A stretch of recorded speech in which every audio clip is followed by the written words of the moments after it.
Hello? The views and Are opinions of you, this stream are did you not figure it out? necessarily those of Twitch, Pint and Click, or the members of the Drunk Therapy community. Find out.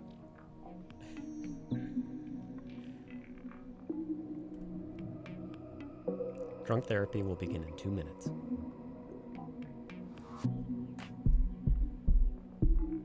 Okay, cool. I'll probably join back later. Okay, sounds good.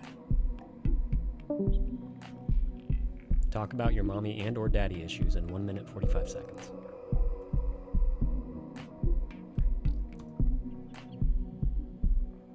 Oh, thank you very much. Tell us about the worst decisions you have made while drunk in 1 minute 30 seconds. Yes, Bella! Come on!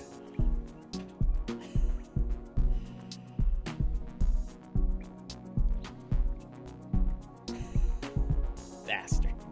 In 1 minute and 15 seconds, we can gamble on whether or not you're getting back with your crappy ex.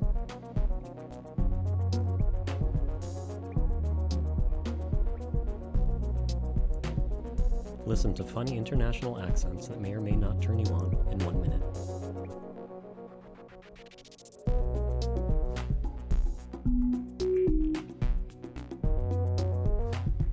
In 50 seconds, you can describe the thing growing on the tip of your penis.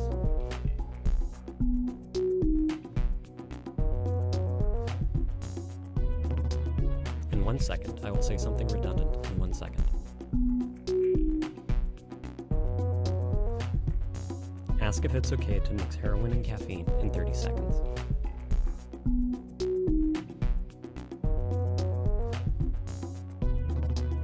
Disgust us with your deepest, darkest foot fantasy in 20 seconds.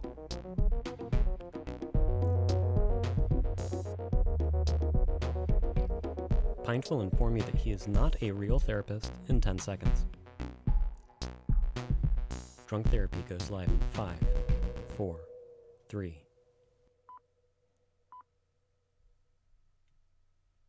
Because my emotional intelligence is quite high.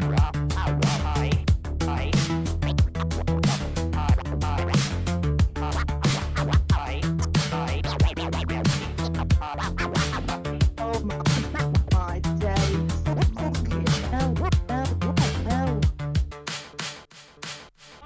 Is this going to be like a glory hole situation? This Christ.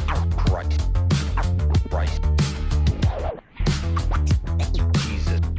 This Christ.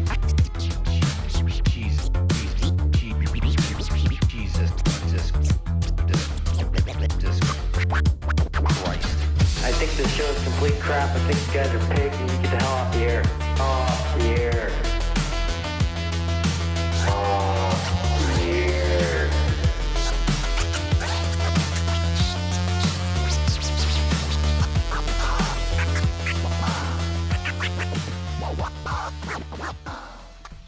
What the fuck am I doing with my life? Hello, everyone, and welcome to a very frustrating drunk therapy session. I'm your ever humble host, Pint and Click, and no, I'm not a licensed therapist, but just like a true professional, I do enjoy a good beer while listening to your problems. If you have anything you'd like to get off your chest today, much as I've put away my twins' twit back under the bed, please type !join right the fuck over there in the Twitch chat. Get your sweet little ass in line to tell us about it. And be sure to click through the link if you want to call in, or you can just type about it right here in Twitch. Good morning, all you beautiful people. Thank you so much for your patience while I figure all that shit out. I don't know. Oh, what's up, AK? What's up, Sensuki? What's up, Twit? What's up, Jack? What's up, Aspella? What's up, Foxy? Thank you all for your patience. Sincerely. It's just... Sinceriously, that's right. Absolutely fucking bullshit. I hate computers. I hate technology. I hate it when it's like asking you to do something, and then it's just... I'm gonna ignore that. I'm going to ignore that you inputted exactly what I wanted you to input. Yeah, nothing's changing. The fuck, man? God. Yeah, well, no, I do hate AI. Twit. Woo! Man, sorry, guys. Anyways, how are you all? Also, if you don't mind, if one of you doesn't mind just, like, unfollowing me and refollowing me, I want to see if, you know, like, my alerts and stuff still work. Because if I can stream without Streamlabs, That would be fucking great. Oh, boy. Beautiful.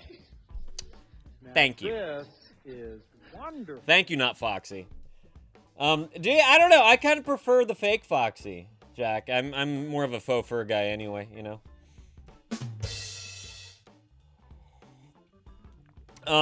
AK, while you're here, I just wanted to check in. I saw that you posted that GoFundMe.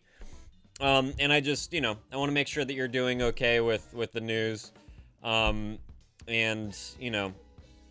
that you're not reflecting too harshly on things that you yourself have been through or anything like that. So, just double checking that you're all right, that you're in a sound state of mind. Yeah, I just want to do a quick check-in before we get to Hump Day, which I know that's why Twit's here. No, Twit, I've been using OBS for a long time. But I've been using OBS with the Streamlabs plugin because they have all the fun alert boxes and I get to customize the sound effects and do all that cool stuff, And Jack, I was trying to add TikTok to this whole thing for a second. It's such a waste of time. AK, yeah, I'm all right. I didn't personally know him, but I know his mom. Very sad. Jesus, yeah. Yeah, that's an understatement for sure, isn't it? But yeah, I just wanted to check in with you and make sure that you're all right. Yeah, his poor fucking mom. That's for sure. His poor fucking family. Absolutely insane. Oh, what's up, Ford O Sheep? You are not in. Boy. Thank you for that. Now this is wonderful. Any relation to Sheepy, our Czechoslovakian friend? Or is it completely new Sheepy? Completely new. I gotta ask. You never know. What brings you around, for those Sheepy? Basically, quick introduction. Type ! Join right over there in the Twitch chat, and you, yes, you, get to discuss your problems here. You can call in using the link that pops up, or you can just type about it. Dealer's choice. But yeah, this is essentially a space to really divulge difficulties. Yeah, I don't know who it is either. We're just, we're just internet friends, and you have a similar name. That's all. But yeah, anything that you find you have difficulty expressing, just in day-to-day life, things getting off your chest with your friends or family or anybody, this is your opportunity to speak about it here. So, AK, it's that school's, second suicide this academic year. My school district's 4th in the past 3 years. Concerning numbers, but the general public really doesn't realize how... It's so fucking stupid. It's so fucking stupid. Oh my god, what's up, Ellie? So good to see you. But the fact that kids are dropping like flies, right? And especially there's more youth that's has a greater risk. Trans youth, gay youth, any that fall under the LGBTQ umbrella. And I'll get to your supposed drinking issue in just a second there, Sheep. If you want to type !join and use the Q system. But the fact that adults are just like, nah, they're not real problems because they're just fucking kids. They don't know what it's really like out there. And they're just fucking, ignored. Their backs are turned on them. The very backs that should be protecting them and supporting them and offering these resources that are there. They're being completely ignored. So yeah, this kind of shit's gonna fucking happen, Zensuke, you probably need to fire someone in this. I'm so sorry. I'm so fucking sorry.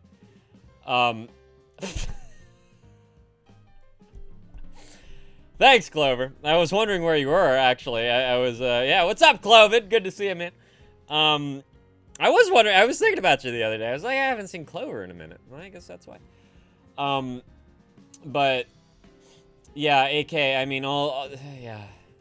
It really is. It's way too fucking common. We had two suicides when I was in high school, and yeah, I don't think anything has changed since. I think things have probably gotten worse, So all we can do is encourage others to find that support. If they're not getting it, where it should be coming from to find it elsewhere. Because everyone deserves that very support that they need to get through it, especially in those years where everything is so confusing. You have so many different social constructs just flying at you, not to mention your fucking raging hormones and your changing biology. And like all this it's such a fucking chaotic time to be alive. So just like all we can do is just encourage people to find it elsewhere, that there is help. It's just going to be a little bit harder to find it. And it sucks, you know? It sucks. The very fucking people that are meant to protect these fucking kids are failing. I did! Thank you, man. Right, I'll just show it off. It's a little, you know, it's a little choppy. Look what she did. Look what she fucking did. But it's also a little, Peaky Blinders as well, which I kind of like. But more like the brother. Where it's just really like, it's like a fucking bowl cut. God damn. How are you doing, by the way, Ellie? So good to see you. Thank you for shouting her out, whoever did that. Yeah, I hope that things are going well for you. AK, yeah, like as someone who has been suicidal before, I really feel for these kids. As someone who's felt that way in a school environment such as college, I've observed how colleges and schools in general treat suicide when it comes to talking about it. Posters in the halls with numbers, posters with statistics. It does nothing, and it's not real support. People don't deeply acknowledge the issue until the aftermath. No, absolutely. Yeah. I suppose, you know, just like offering the information, even as kind of passive as that is. Like, I was thinking about this, and like if I ever become a school counselor, which is essentially somewhere on the list of things that I would do if I were to get my license, I would want to go from room to room and just introduce myself to the kids, you know, and to just get like, hey teach, just give me 5 minutes, you know. I just want to offer my time and the space for these kids, you know. If anyone wants to come visit me, my door is always open. Please just come in. I promise I don't bite. And you know, like we can really try to formulate some sort of help for you. I know kids need help, you know. I know they fucking do. So it needs to be pushed a little bit harder than just the hang in there cat, you know, with the number. God damn. Oh, thanks to it. I think that's a compliment. Ellie, I've been exhausted from the heat. Ooh, 95 degrees Fahrenheit plus every day with no aircon. I just stay tired all the time, so fuzzy-headed, and it's only getting hotter. Yippee! And that's a wet heat, right? It's the way I like it, I suppose. Yeah. There you go. Good job, Twit. What's up, Ryan? Good to see you, man. Yeah. Oh, what's up, Bill? How you doing, my friend? Good to see you. How was North Carolina? How was North Carolina? How's the visit? Any news there regarding any potential new jobs? Huh? And Aspella, lurk away. I wanted to ask you about your sleep, because I saw that you said something about no fucking sleep for 30 hours or some bullshit. Ellie, no, it's a dry heat right now. It hasn't rained in months, but it turns into a oh, okay. So it's more seasonal. I thought that, you know, tropical paradise like that would just be humid all year round. That's wild. Fun shit, I believe it, Aspel. But did you manage to finally sleep, and are you still at your mom's? AK, like when I felt that way on campus, all I found was a jet black poster on a stand in a corner that said, "You're not alone." No, I got this poster. Clearly I'm not alone. If only they asked the students what support they think would be effective, I bet it would improve dramatically. Yeah, I think that there's so many fucking ways to go about it. And it's like, it's been this way for a long time, AK. We've been like on the cusp of having a really like revolutionary moment with mental health, especially for youth. We've been so just like teetering on that fucking razor's edge, you know, and it just needs that little push. It just needs people that are trained to actually help kids to like actually have the moment to introduce themselves and to push for the use of this very platform that they're offering, right? Stationary isn't going to do much. Yeah, that's kind of it, you know. Yeah, that is a bit creepy. Bill, North Carolina was great. Toes in the Atlantic. A couple good opportunities, but also I got a job offer in southern New Mexico. Okay, wife really wants to go to North Carolina. Is there a particular reason why, like, is she just ready for a change? I'm excited that I'm finding new jobs, but I don't want to stay here. You got it. And that's great, man. That's great that you guys are on the same page. And that's great that opportunities are presenting themselves, even if it's, you know, a little more southern than where you are is still an opportunity. And with that comes momentum. And the fact that you went to North Carolina, you guys love it. Yeah, I hope that that's an impetus for you to just keep looking over there. She's ready for a change. School system is so corrupt. Oh boy. Yeah, I do believe it, man. Oh, that's fun. That's fun, Ford. Clovid. I'm glad that kids are still out there ding-dong ditching. Are you kidding? That's a good thing. That's a good thing.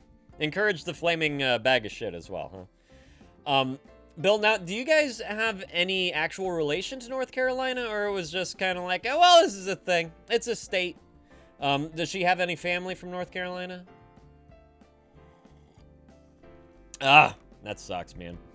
My mom was in the school system for, she taught as a professor for upwards of 30 years. And yeah, it's, I don't know if there's, you know, I'm sure that there's places that, I know that there's places that are better than others, especially, where it comes to like, teacher respect and, offering living wages and, unions and things like that, tenure. But I think that's another thing that should just be across the board fucking better, you know, all around. School systems, they really need to get better. Bill, my grandparents lived and died in North Carolina, but that was a long time ago. Gotcha. Yes, it did. Good job, Clovid. Sure did. She loves the forest and the ocean, and it has both, right? That's amazing. Yeah, lovely, man. Best of luck to you. I've been to North Carolina once, and it was really nice. Went to Kitty Hawk, did some, you know, some Civil War battlegrounds, and and you know, just did the tourist thing. It was really cool. Yeah. The big difference, since you don't necessarily live in a coastal place, the beaches are long, and that was, I think, one of the most surprising things to me, is that it's like a hike. Like you arrive at the beach, but you still have to hike. It's like it's not quite the beach yet because the water's not there, which is, you know, it's just very different from here in the Bay Area, where you like almost park in the fucking water. You know, it's amazing. Ellie, if you have any recommendations for Bill, as far as, you know, solid places in North Carolina to live, yeah, give them some ideas, if you don't mind, if you're still around. I miss Clovid too, Jack. Oh well. Aspella, sorry, I'm scrolling backwards a little bit. Oh, you're back home and you got 14 hours of sleep, so you caught up a little bit. That's wild. So what time are you passing out at now? What time are you waking up? Any way to, you know, to scoot it down one way or the other? I like this one, Clover. That one's cute. It's cute. Super cute. Trying. I'm just gonna throw this out there because I've been watching a lot of Caesar Milan. But if you tried like tiring yourself out, like as it's time to like get ready for bed, like just doing a whole bunch of exercises, like aerobicize yourself, you know, like jumping jacks or like running in place or, you know, something. The Boys season 5? Well, yeah, just anything. You know, anything. So, you know, like, what is it? Curls or something. Just something. Can you do, like, you know, cripple is quite the word, asked Bella. Can you do, like, chair exercises at all? Oh! Well, Bill's gone. Right, but, you know, like, so, like, you're not completely... Am I wrong? Like, you can get around with, without assistance, right? But are you in a wheelchair?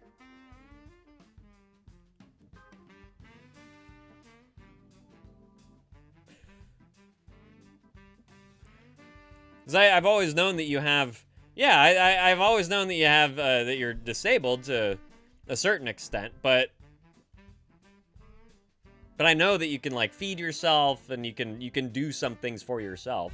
And I know that it was up to you to, like, clean up the fucking place before the landlords came in, right? To like, do a walkthrough or whatever. I knew that Dave wouldn't help. I can only just walk to my bathroom without being in a lot of pain. You have to hold on to the wall. Okay. So have you ever done, and like, again, I'm just spitballing with you, just as an idea to get you tired. But have you ever, like, seen chair exercises? And I'm really, like, talking about for, like, old people. Where they sit there and there's, you know, someone that's just really rooting you on, like, you can do it, yeah! And all you have to do is, like, pat your thighs, you know, and just kind of bounce a little. Yeah, well, here, maybe this is for you. You know? Even disabled, you can do limited exercises, but it's your choice. Yeah, of course, Jack. I'm not gonna force you to do anything. Yeah, you know, and even like getting, they have like those weighted wristbands, you know, just like 1 pound, 2 pounds you could put on your arms, and you just sit there and you just kind of do this, and you play pat a cake with yourself, you know. Yeah, no, that's there you go, Asbella. I'll be honest. When I used to visit my grandmother, over the summer, and I'd go and stay with her for like a week or something, you know. That was one of the things that we would do every morning. She lived in this retirement community that had a public access, station, right? That was broadcast to all the geezers that lived in that community. And 10 a.m., every morning, they would do this, like, this sit-down exercise routine. And it was like 6 people in a studio, right? They're all sitting on their asses, and there's one person that's kind of leading the charge, and they're just like sitting the entire time. They don't get up once at all, and they just like tippy tap with their toes, you know, just kind of like kick their feet out. It's nothing, right? But I used to do that with my grandmother. And I could see the strain on her, and it was like one of those. It was kind of a humbling experience because you know, you don't really realize what anyone's going through until you kind of witness it.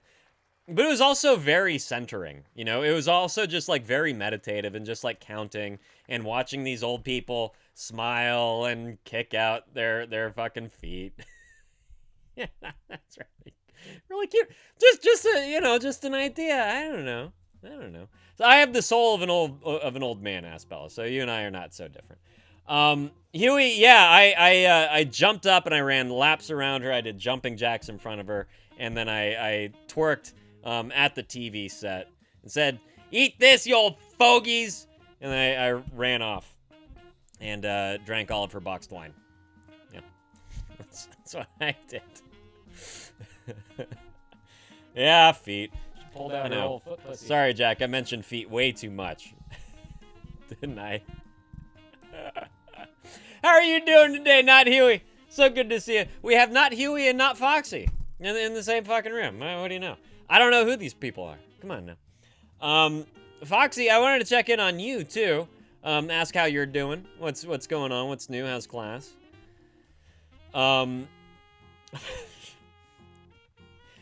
You kill enemies with your big ass. Is this true? Asked Bella. Bouncy. I've never. I did not know this. No, yeah, definitely not you guys. Asked Bella. I also have a movie recommendation for you. A little film called Deadly Weapons. Brilliant sexploitation film from the early 70s about a woman who goes around and kills people with her breasts. So just, just giving you some ideas on, Yeah. Just, there's like, I don't know if you've ever seen that. I'll answer in just a second, okay? But like those viral videos from early thousands, there was a woman that would like smash cans with her cans. She'd like smash watermelons and stuff with her fucking giant tits, This was that movie. And she'd go around killing guys with her huge fucking knockers. Blondie, what? Debbie Harry? Blondie? I don't know, or is that the star of Deadly Weapons? Asked Bella, I don't know. Foxy, class just started back today. I've actually had a pretty harsh break. Oh no, what do you mean? What do you mean harsh break? I'm sorry, Foxy. AK, classes are going well for me. Thank you very much. I got A's on my last round of classes.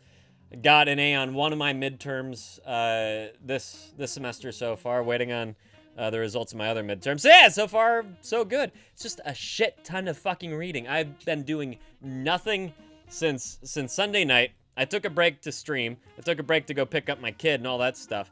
But I've been doing nothing but fucking reading. I swear to God. Oh yeah, Jack, that movie is fucking classic. Ellie, Blondie was known for smashing everything with her tits. Oh, okay. She was a famous stripper in Atlanta. Are we talking like, 70s or like early thousands? Because maybe it was the early thousands lady. She was doing talk show circuit. She was on the Man's Show, all that stuff. It's just smashing shit. Maybe that was her. Not Huey. I'm studying to become an actual real life therapist. Yeah. I'm in my Pinocchio stage of maturity. Is looking to become a real boy, Call me! Yeah, exactly, but apparently it's a different Blondie. It's not Debbie Harry smashing stuff with her tits. Debbie Harry is not that stacked. As hot as she is not stacked. That's fine. That's fine. Bouncy.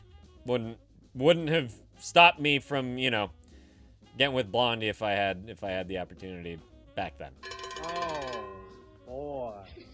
Honk boy! Now this is wonderful. Thank you for the follow. Apparently that was our goal of 890 followers on the nose. What do you know? Hi. How you doing? Welcome to the room. If you're here to lurk away. If you're just enjoying the vibes, yeah. Make yourself comfortable. If you actually came to discuss something, this is your opportunity. You can type !join right over there in the Twitch chat. Get in line to discuss whatever you want to talk about. You have the option to call in if you'd like on the Discord server. Link appears. Or you can just type about it. That's fine too. So no pressure. No pressure at all. Anywhere. What's up, Spoon? Good to see ya. Thank you, Aspella. Oh boy. Okay, yeah, Ellie. Maybe it was from Deadly Weapons. Going back to Foxy real quick. It's the usual. But there's some parts I usually leave out. I don't have energy to talk about it though, so I'll wait for a day. Y'all feel like being pissed off. Yeah, fair enough. You know, that's always up to you, right? It's always up to you. And also, don't forget that the Discord is always open. And I'm sure that if you wanted to jump into voice chat too, like if you were alone one morning and you found the energy and you just wanted to rattle to anybody, just go chill in the pub, you know? And just mention in the Discord that you're there if anyone wants to talk. And, you know, someone is likely to show up. You can DM me if you don't want to put yourself out there. But, you know, that's up to you too. Like, if the timing doesn't work out with the stream, you can always use the Discord to your advantage as well. Ellie, guys, I'm starting a harder mode on Phasmophobia, and I'm scared. I need emotional support. Yeah, I feel like I gotta play that. There's so many people that love that game. And it looks really cool too. If only I had time. Oh god. AK, yeah, I've been reading a lot too. Spring semesters are lethal. I can't complain though. I've been doing some soul searching, and I kind of think that my life purpose is to be productive in a way. I'm grateful to be productive. That's a really wonderful thing to be grateful for. AK, that's something to, you know, to truly recognize. That's awesome. So good on you. For sure. Good on you. And yeah, you guys, like, our own personal definition of like what it all means, you know, the meaning of life and all that. That's something no one else can answer. That's something that takes soul searching, takes experiences, takes adventure, and takes getting out of your comfort zone to really kind of figure out. So, you know, don't let anyone tell you what to do. Figure it out on your own. That's beautiful. Ellie, I'll try. Jesus. I was thinking about this. Like, I haven't played a video game in... Like, I don't know. I just don't know when the last time was that I like, picked up my PlayStation controller. Other than to just claim the PS Plus games, you know? What's up, Francesco? Good to see you, buddy. Hope you're well. Clover, I bought Phasmophobia and never played it because I had no one to play with. It sounds like you have people to play with. Aspella, Allie, Clover, run along. Have some fun with them, huh? Do it. Oh, I'm sorry, Ryan. Exactly. Opposite thumbs. Is that what you call them down there? Opposable? Yeah, Twit, you're just into hentai games, aren't you? I know that. Oh, Spoon, you're currently looking for jobs? That's great. What kind of place are you in, huh? As far as, you know, progress, especially considering the things that we talked about last time you were in here. You know, are you looking to get out of the house? Because I think that's probably an A1 kind of priority for you, right? Get a job, try to move the fuck away from the parents. You don't care anymore? What do you mean you don't care anymore? Come on now. Come on now. You got it, Aspella. Lurk away. I won't talk to you anymore. Don't worry. Yeah, of course I still play with the joystick. Not Huey. I don't know No Rest for the Wicked. It's the first game in a long while that's been genuinely fun. Excellent. What kind of game is that? Is that a horror survival type of game? What is that? Hey? Uh-oh. Aspella, don't tell. I know that you're lurking now. Don't fucking tell Twit that there's hentai VR games. Oh, Jesus. Spoon, I want to work in a restaurant, but I'm only good at customer service in retail. What about, you know, being a server at a restaurant? That's not horribly different, you know? Dumbalongi? What? The penis is very dysfunctional. Dumbalongi? Oh! And good job, Francesco, fucking releasing the first app ever for sale. That's incredible, man. What kind of app is it, huh? Oh, and also, Zensuke, sorry, I read this comment ages ago, and then I just remembered. You said that you might have to fire someone. You still out there? Do you still want to talk about that? What's going on with that, man? Huey, No Rest has elements of Souls-like, roguelike, woo, all the typing. Gathering, crafting, it's a mishmash. That sounds cool. God damn. Come on, OBS, work with me here. Of things that just... Ah, fuck! I'm sure it's great. Things that just put together in a very fun loop. That's cool. No, it sounds like a good time. Is it relaxing? Is it stressful? Elements of Souls like roguelike and stuff. But yeah, what do you enjoy most about it? Okay. AK, yeah, I've discovered that the only time I feel useful is when I'm putting myself to work. Yeah, that makes sense. I don't necessarily think that's a bad thing. For a long time, I thought a life had to have the holy trinity of consistent. No. Yeah. As long as you partially achieve that, it's all right. Yes, absolutely. I certainly, you know, like I don't think that those are all equal things.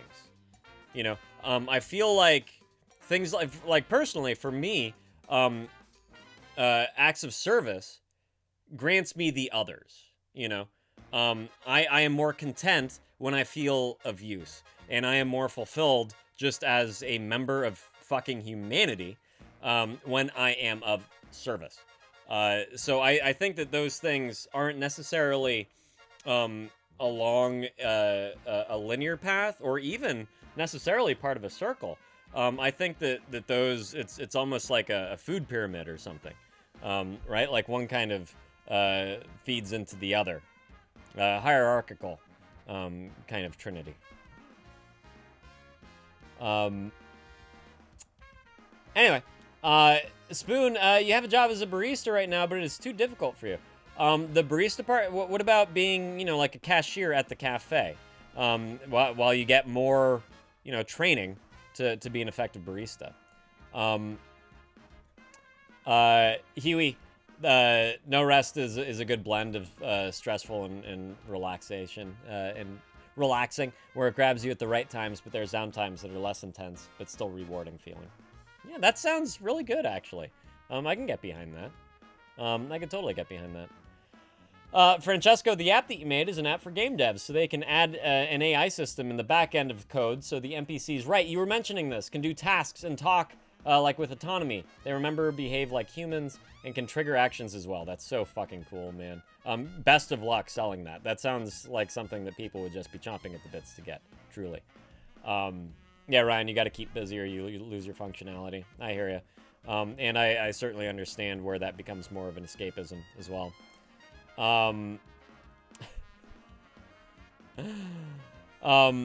Spoon, you can't be a cashier at the cafe? Huh? Can you ask for more training? Huh? I mean, it seems like I was a barista for a number of years, Spoon. I was a barista for like 5 years, all right? There was, you know, there was a lot of training that went behind that. There were freaking, what are they called? Like workshops that I had to attend, you know? So if you were just kind of hired and trained for like an hour on how that, how the steamer works, how to tamp your beans and all that stuff.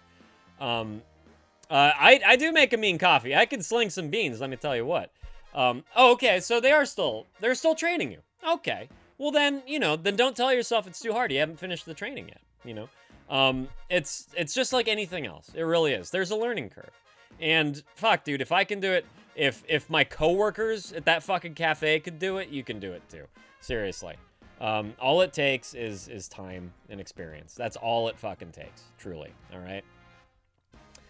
AK, yeah, and I think each person needs to observe themselves before they evaluate their purpose. 100%. I've observed, scrolling back. I've observed throughout my life that it takes a little more for me to be happy, and I tend to be happy a little less than my peers, and I've grown to be okay with that. Other people may be super happy, but they don't engage in service. Other people engage in service constantly and don't feel fulfilled. I don't need equal parts. That's great. Yeah, that's perfect. And also, no. It's great to get philosophical. Also, I'm sitting here like, what the fuck is happiness? You know, what the fuck does that mean? That's another thing that is personally defined, right? Like, you really can't look at someone and determine whether or not they're truly happy. And I do feel like happiness is more of a sensation of contentedness than some sort of positive arousal. You know, like that could be excitement, that could be dopamine, that could be a whole lot of other things. But what the fuck is happiness? You know, that don't make any fucking sense. I think being content, I think being okay is something to really. Hey, there you go. You got it. AK, hey, bit of movie trivia really quick. Where is that The More You Know animation? I need that from Frog. Did you know that Happiness is a Warm Gun, written by John Lennon, was a play on the Charles Schulz Happiness is a Warm Puppy comic strip? The more you know. Did you know that? Now you do. Spoon, take it easy. Best of luck. And yes, training is 3 months long. That's great. Stick with it. I'm sure that you'll come out on the other side a much better barista than you ever thought you could be. Anyway, hang on. Yep, there you go. Now you know. I gotta run along. I'm way overdue for my beer. Don't you go anywhere. Hang on 1 second. We'll be right back.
Hello, I'm back. What's up, Doc? Good to see you. If you're just joining us and you have something you'd like to get off your chest, please type !join right over there in the Twitch chat, and you too can be part of the fucking conversation. Huh? How about that shit? What's going on, Doc? Good to see you. And yeah, I like truly, seriously, I think it is really important sometimes, AK, to like really question what the fuck happiness even is. My entire life, like my mom has, basically she's always just said to me, whatever you do, just be happy. And like as a kid, it's just like, yeah, whatever, you have less cares, you know, you just run and play and do whatever. And you're like, I'm happy. But the more you grow in age, the more you kind of realize, wait a second. That's kind of a double-edged sword. If you say that kind of thing to the wrong person, like they can really just like walk all over everyone that they come across. You know, they can really use others. They could use the vulnerable, the weak. That's not something to really advise someone to do. You know, whatever you do, just be happy. Open invitation to just like fuck with people. You know, God, I fucking hate that. Sometimes a little existential crisis is beneficial, 100%. The goal isn't happiness, it's satisfaction. I agree with that. And I think that you can supplement that with fulfillment. And, you know, like, as far as the Holy Trinities that AK brought up earlier. Yeah, I think self-fulfillment, gratification, things like that are very important. But it also, here's the other thing, it has to come from within, too. These are all things that others cannot grant you. So if you are lacking in any of that area, that's certainly one area to really try to improve upon, right? In any of those things. No talking today? Yep, you're good, man. Happiness sure is a word in the dictionary, isn't it? Yeah, hey, like AK, I'm right there with you. Like, I think happiness is a bullshit kind of word. What's up, Sneck? Good to see you. I think it's a word that people use when they don't know how else to put it. What's up, Alex? So good to see you, man. Can we please get a shout out for Beyond Two Dark Souls, please? Real quick. You got it. That's good stuff. How are you doing today, buddy? Good to see you. Glad you can make it.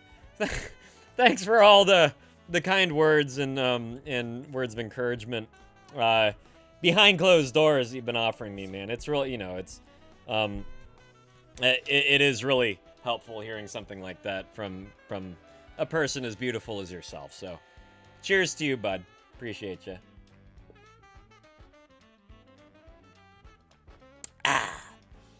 Camus pretty great. Think in solitude like a lunatic. AK, have you read? This one's kind of, but it's pretty pop culture. But have you read The Alchemist yet by Paulo Coelho? I think it's pretty powerful. I think that it's a story that has been told previously, but I think it's a really approachable form of it. And I don't necessarily think it was meant to be like a philosopher's tome or anything. But thank you for shouting out, Alex. But it's kind of become that, it's become a tool to be really introspective and reflective. You read a little bit of it many years ago. Want to try again? Yeah. Well, I mean, like my experience with it, AK, was that it's a little hokey, Like I'm not gonna lie. You got it, Clovid. Beer 30. Like, it's not my favorite book, and I have read books that have affected me much, in much more profound ways. Oh, by the way, have you read Breakfast of Champions yet? Speaking of fucking philosophical tomes, like, holy shit. That book, I think I've mentioned this, that book changed my life. It really did. Especially just like, as long as we're talking about like humanity, to me, it's like what it means to be human. And you have these amazing works by sci-fi authors that really get into, like the comparison between man and machine and what it means to be human and all that stuff. But with Vonnegut, it's so fucking biological.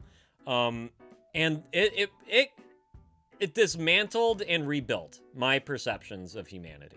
It really did, like from the ground up. Fucking amazing. So, there's that too. And I know you have a copy. Yeah, Snack, have you read The Alchemist? Was that a good one for you? Yeah, Huey, like I know it's not for everyone.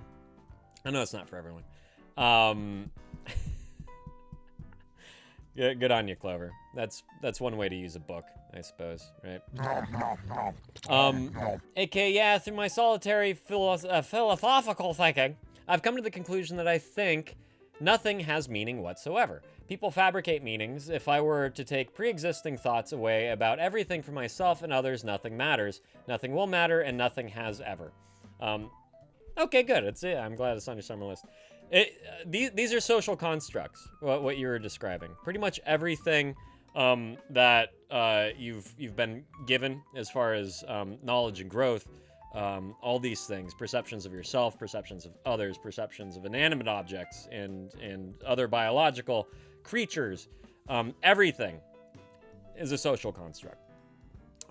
So, it might not have, this is, very, very philosophical conversation. I really enjoy this. It might not have biological meaning to the degree where it's an organism that will come and go and still have people talking about it hundreds of years from now. Like Beethoven has meaning, right? If all of this ended, if the Earth just exploded, where is that meaning? Without us, like, putting that kind of brand on him, that this is like the most meaningful work to come out of classical music, right? Without us doing that, you're absolutely right. There's no meaning whatsoever. And personally, like when it comes down to like you're asking yourself, what's my meaning? I find that to be a very liberating concept. That yes, nothing. We believe in nothing, Lebowski. I find that to be a very liberating concept. That I have no meaning. I have no purpose. People won't be thinking of me in thousands of years. That gives me the freedom to feel more about my own fucking experiences and to mold my own fucking future, you know? And more importantly, my fucking present, what I'm doing with my time right now. If it doesn't carry meaning, that means that I give it meaning. And what's a more powerful way to live than to give yourself fucking meaning and purpose, right? Beethoven only has meaning because people marked music as notable. Who in the beginning of time listened to a sentence of sounds and was like, this means something? No, absolutely. I mean, you know, like people, you know, you can buy the Song of the Whale, right? You just go fucking YouTube Song of the Whale. It has meaning to marine biologists, you know, that's great, but it has meaning because of them, and that's it. Again, oceans boil, whales die. Life is over. Who fucking cares anymore? Yes, you're absolutely right. Beethoven only has meaning because people marked his music as notable. That's it. That's it. Absolutely. We give things meaning. We look at things, we contemplate them, and because they matter to us, they ultimately have meaning. That's it. Snack, I probably have a big delay. The Alchemist is one of my favorite books. I've read it so many times. That's amazing, Snack. I'm very, very pleased to hear that. Yeah, I have a signed copy. I really do. It's not a first edition. It's a 25th anniversary edition, but I have a signed copy. You know. Yeah, it's Plato, Twit. Not Play-Doh, but Plato. Not Huey. My take on this is the oops. Scrolling back. The question is malformed to begin with, to presuppose God. If you ask what does a word mean, it requires someone to have decided it. So it becomes impossible to satisfy the question without there being a creator.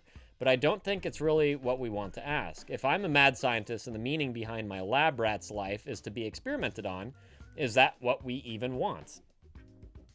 Yeah, great fucking points, you know? Everything is a construct, right? Everything's a fucking construct. And meaning is only granted, purpose is only granted by those who label it. You know? That's it. Otherwise, like if it's a biological thing, it's just eating and shitting. That's what it's doing. You know, if you want to expand that purpose a little bit, then yeah, like it serves some purpose in the ecology of things, you know? Like flies are decomposers, right? If we didn't have decomposers, worms, flies, everything would just be covered in corpses, you know? Fallen trees and dead plants. Everything would just be like, it would just be a fucking wasteland. But we have decomposers that break shit down, turn it to dirt. And in that dirt is carbon that fuels more life, you know? So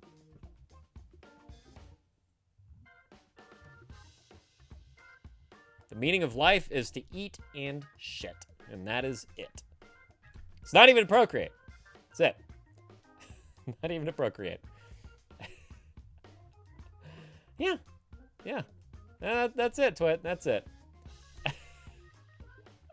Now, nothing is wrong with eating and pooping, Twit. I just described to you the circle of life. You know? And it moves us all, man. Truly. Use bonk bonk caveman bears poop and meaning. Yep. It's true. It's true, right? That's it. That's it. Not even all organisms fuck. Okay? They don't even all fuck. We have meiosis, mitosis, right? Just like there's some organisms out there, they're just like, oh, I'm gonna give birth now, you know, and there's another one of themselves, and that's it, you know. Bonk bonk indeed. The only reflections of humans will one day be how they altered the Earth, and then Earth will adapt. No human will be alive to observe their own aftermath and discover what our race's meaning was. Absolutely. Others, other than being fertilizer for the world we took from that, will eventually take back. Yeah, I totally agree. I think that once humans are gone, the Earth will continue. New life will form and crawl out of the oceans or come from wherever. And it'll look different. And you know, if there's any remnants at all of construction or cars or, you know, iPhones left behind, they're not going to think twice about any of that shit. They're just going to use it to survive best they can. That's all. You know, that is fucking all. They're not going to be like, wow, these people were so advanced for their time. No, it's all just gonna be dust, you know. That's it. That's fine. Probably is. Twit probably is. Huey, there's some constructedness to it, but I don't think it's entirely subjective. Like I can tell myself I'm having a ton of fun getting addicted to meth, but there's going to be a part of me that knows it's not right. Well, sure, yeah, of course. But that's the power of addiction, right? That has nothing to do with purpose or meaning or anything. That's just fucking addiction. Oh, this feels good, so I'm gonna fucking do it. And that, full circle, is why you don't tell someone to whatever they do, just be happy. Well, yeah. because it's not always the right fucking thing to do, right? That's why. Yeah, and exactly, Francesco, and the sun will collapse. And, you know, who fucking knows? If the Earth becomes a frozen, barren tundra of a wasteland, there could still be life somehow. You know, as long as water is present, there could still be life. We don't fucking know. We haven't sent a fucking probe to Pluto that's come back with anything. We don't know what's out there, you know? We don't fucking know. So, whatever. That has no meaning. No meaning at all. Snack, I mean, the Chernobyl Medusa will probably be around until the planet disappears. 100%. That's a trace of humans, right? But what comes after humans that has enough critical thinking skills to be like, wow, humans did that, right? They built this whole fucking reactor and let it sink, and it exploded, and countless souls perished. Not only in that episode, but long thereafter because of cancer and radiation poisoning and illness and all this crazy shit. Like, I think that's the big point, is that what comes after us that has any curiosity to learn more about what came before them, right? I think that's the big question. And without that, because we will never have that answer,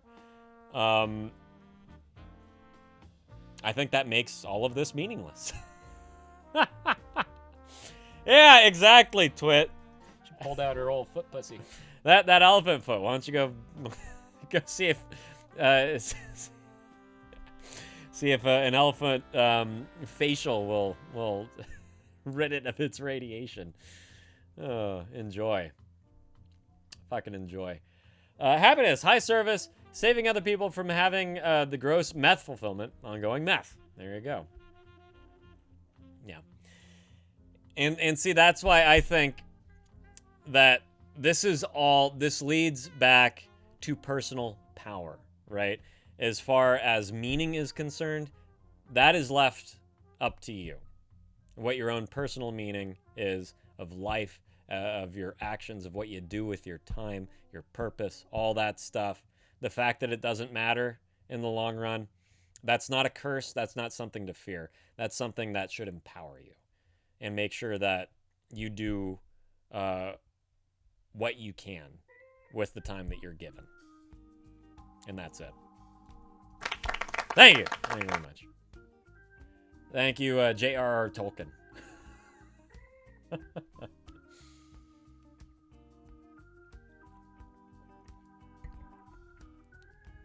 Yeah. Oh God. Right, Twit. Is that turning you on? Whoops. There it is. There it is. Kiss the foot. Yes. She pulled out her old foot pussy. I need an elephant sound. Yeah. Yeah, right. Oh my God, it's so hot. Oh my God, you guys. Huey, Buddhism has an interesting reversal, in my opinion. Instead of achieving fulfillment, we flip it on its head and remove the need for fulfillment. I don't agree with it, but it's an interesting workaround. I am fascinated by Buddhism. And I think, like, whatever works for people, right? Whatever works for people in order to live their lives to a fulfilling degree, to a contented degree, to a purposeful degree, right? Whatever tools are out there to help people just like get through all this shit, the more the merrier. I have no problem with religion at all. I have no problem with faith. The only problem I have is when people start to use others in the name of God or whatever, you know, or say God loves everyone except for the gays. You know, that's when I have a fucking problem. Everyone was built in God's image. Except for my nephew, Joseph, who is gay. Not him.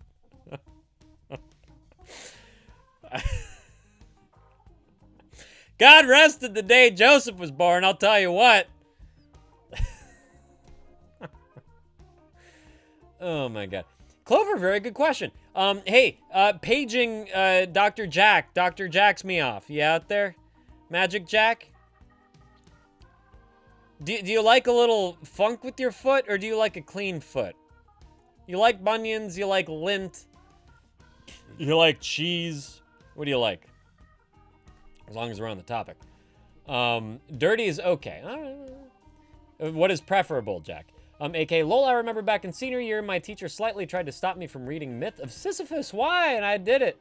And it totally blew my mind. I love Sisyphus.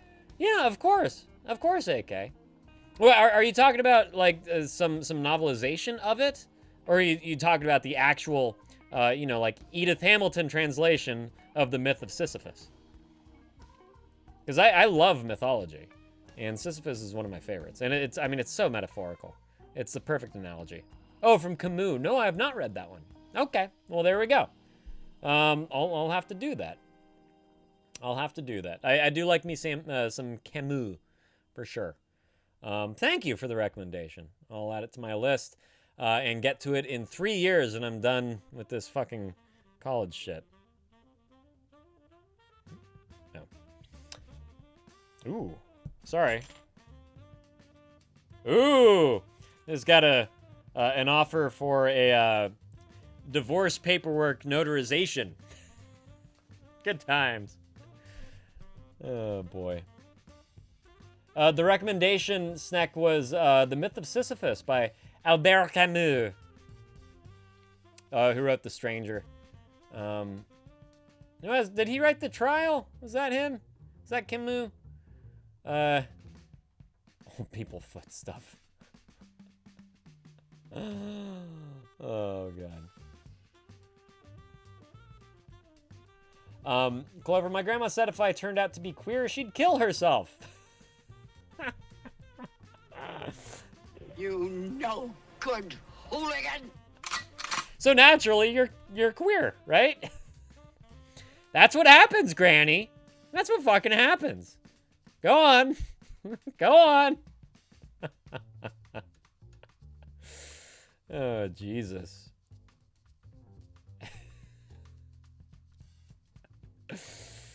Oh, yeah, Camus. Huey. It's better than Camus. Been playing a lot of Metroid there, Huey? Yeah. Oh, what happened? Tell her on her deathbed, Clover. Oh, man. That'd be so good. So good. You ought to be ashamed of yourself. Oh, the trial is Kafka. That's right. Yeah, okay. Thank you. Gotcha.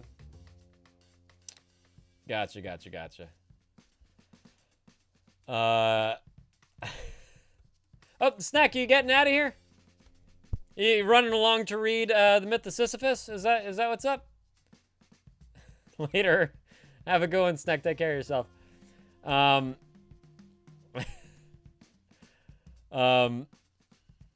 Oh, yes, he certainly would. Wouldn't he, Francesco? Wouldn't he now?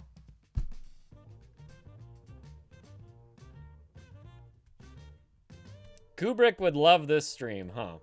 What's up, Abby? Good to see you again. Welcome back. We're being quite philosophical right now. Talking about happiness and the meaning of life and purpose for all this shit. Talking about Camus and Buddhism and foot fucking. And the Chernobyl elephant foot, you know, it's all related. Yeah, and bonk bonks, exactly.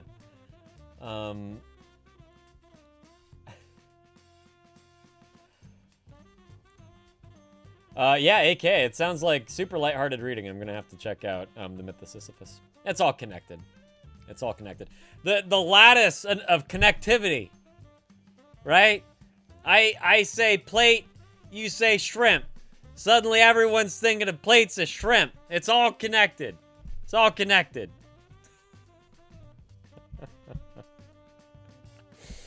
Oh, man. Don't get me started about John Wayne.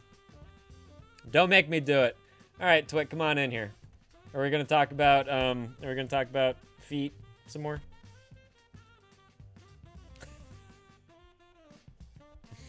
Francesco, I hope you know what movie that's from. The plate of shrimp deal. If you don't know it, you should. AK, we build our life on the hope for tomorrow, yet tomorrow brings us closer to death and is the ultimate stop fucking auto-scrolling. OBS, oh my god. And is the ultimate enemy. Okay, I'm just gonna start this from the beginning. We build our life on the hope for tomorrow, you son of a fucking bitch. We build our life on the hope for tomorrow, yet tomorrow brings us closer to death and is the ultimate enemy. People live their lives as if they were not aware of the certainty of death. Once stripped of its common romanticism, the world is a foreign, strange, and inhuman place. True knowledge is impossible, and rationality and science cannot explain the world. Their stories ultimately end in meaningless abstractions and metaphors. That's a very, yeah, I mean, that's, was Nietzsche alive when Camus was an author? Because, yeah, that is certainly... Does he end that book with God is dead, AK? All I gotta say, from my perspective, is that I don't find death to be the enemy.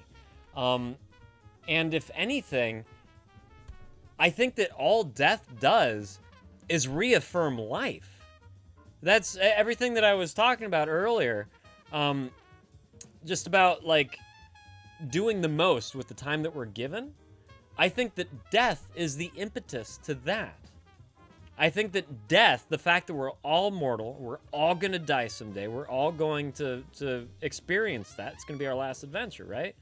The fact that is a given should encourage us to live a little bit better, right? And to find out whatever that meaning, that personal purpose is. And to live for that.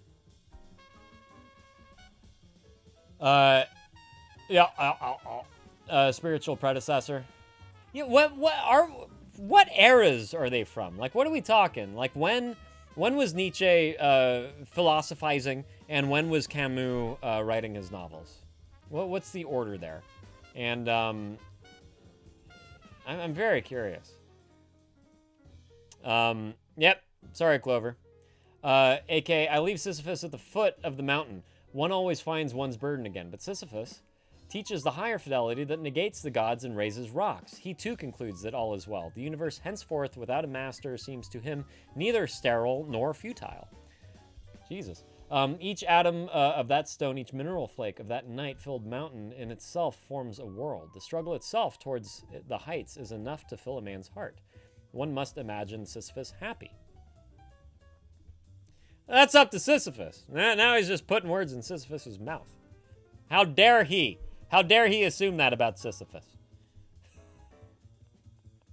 Abby quoting Doctor Strange movie, death is what gives life meaning. To know your days are numbered, your time is short. Beautiful. Yeah, beautiful, right? I don't think that they're the first person to say something along those lines. Be it Sam Raimi or whoever the fuck did the Doctor Strange movie. But yeah, like that's it. Francesco, I'd be a bit scared if I knew for real that we are eternal. Not having the option of not existing is really scary. I think about that sometimes too. Okay, so Nietzsche was 1850s to 1900s, and now how about Camus? Please do tell, while I bring in Twit, who I'm sure has some incredible philosophizing of his own to bring to the chat today. Oh my god! Yes, Emmy, exactly. Hi, greetings. Hello. Hi, Twit, greetings. Emmy, we were talking about the myth of syphilis. And, you know, pushing that rock every day. What's up, Emmy? I hope that you're enjoying Lisbon. I hope that Ion joins so we can, you know, ask some more things for you to do. I was really enjoying those pictures that you posted earlier. Fuck the rock. It looks like a fucking blast over there. Good on you for having a little solo travel. A little adventure of your own. And it looks like you're really soaking it up. So just keep doing it. And right now, Emmy, if you're at a pub, if you're at a restaurant, turn off the fucking stream and just look around you and keep soaking it up. Crack open some conversations with strangers, order some weird food, and just keep soaking it. Because I don't want to detract from that, okay? I'm glad that you're here, but at the same time, only be here if you're alone in your hotel room at this point. Went for a 2-hour wander, went out to... Okay, good. Yeah, well, if you're at a bar, you know, don't mind me. I appreciate the view. All right, Twit, what's up, my friend? So I went to the psychologist who did the neuropsychology... I don't remember the name. Neuropsychiatric evaluation. Okay. On my autism and ADHD distraction type. Gotcha. Or inattentive. Mm-hmm. So I go there for the purpose of support. That's what she told me. Okay. Because I'm having a rough time lately. With? Everything. Do you really have to specify lately?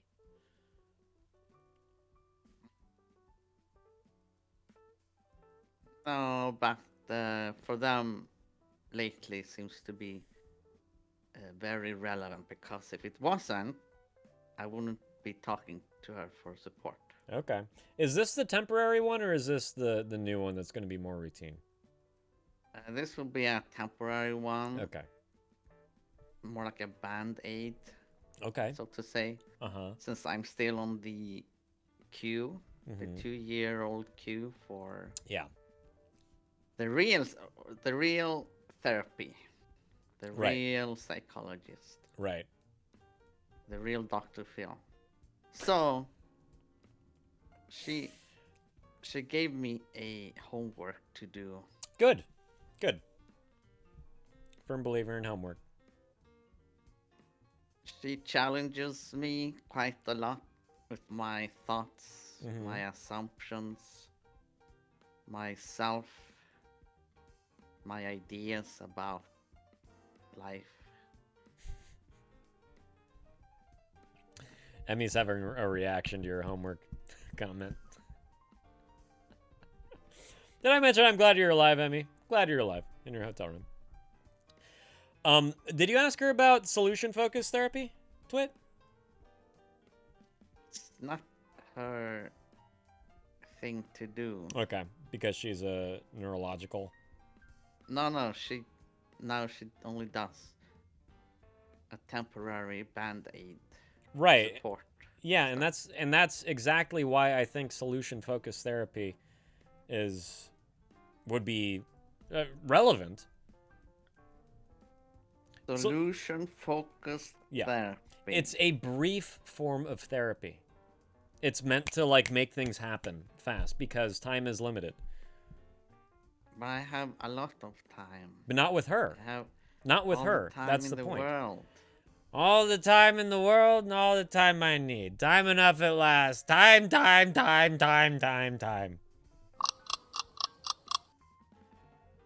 What's that from?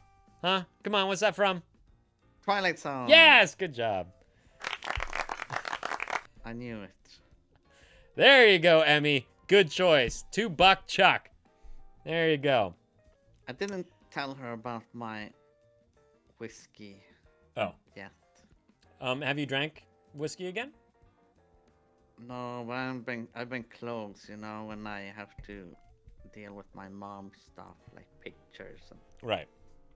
I'm so close. But you haven't. In my mind, I have. Right. In my mind, I give up. Okay.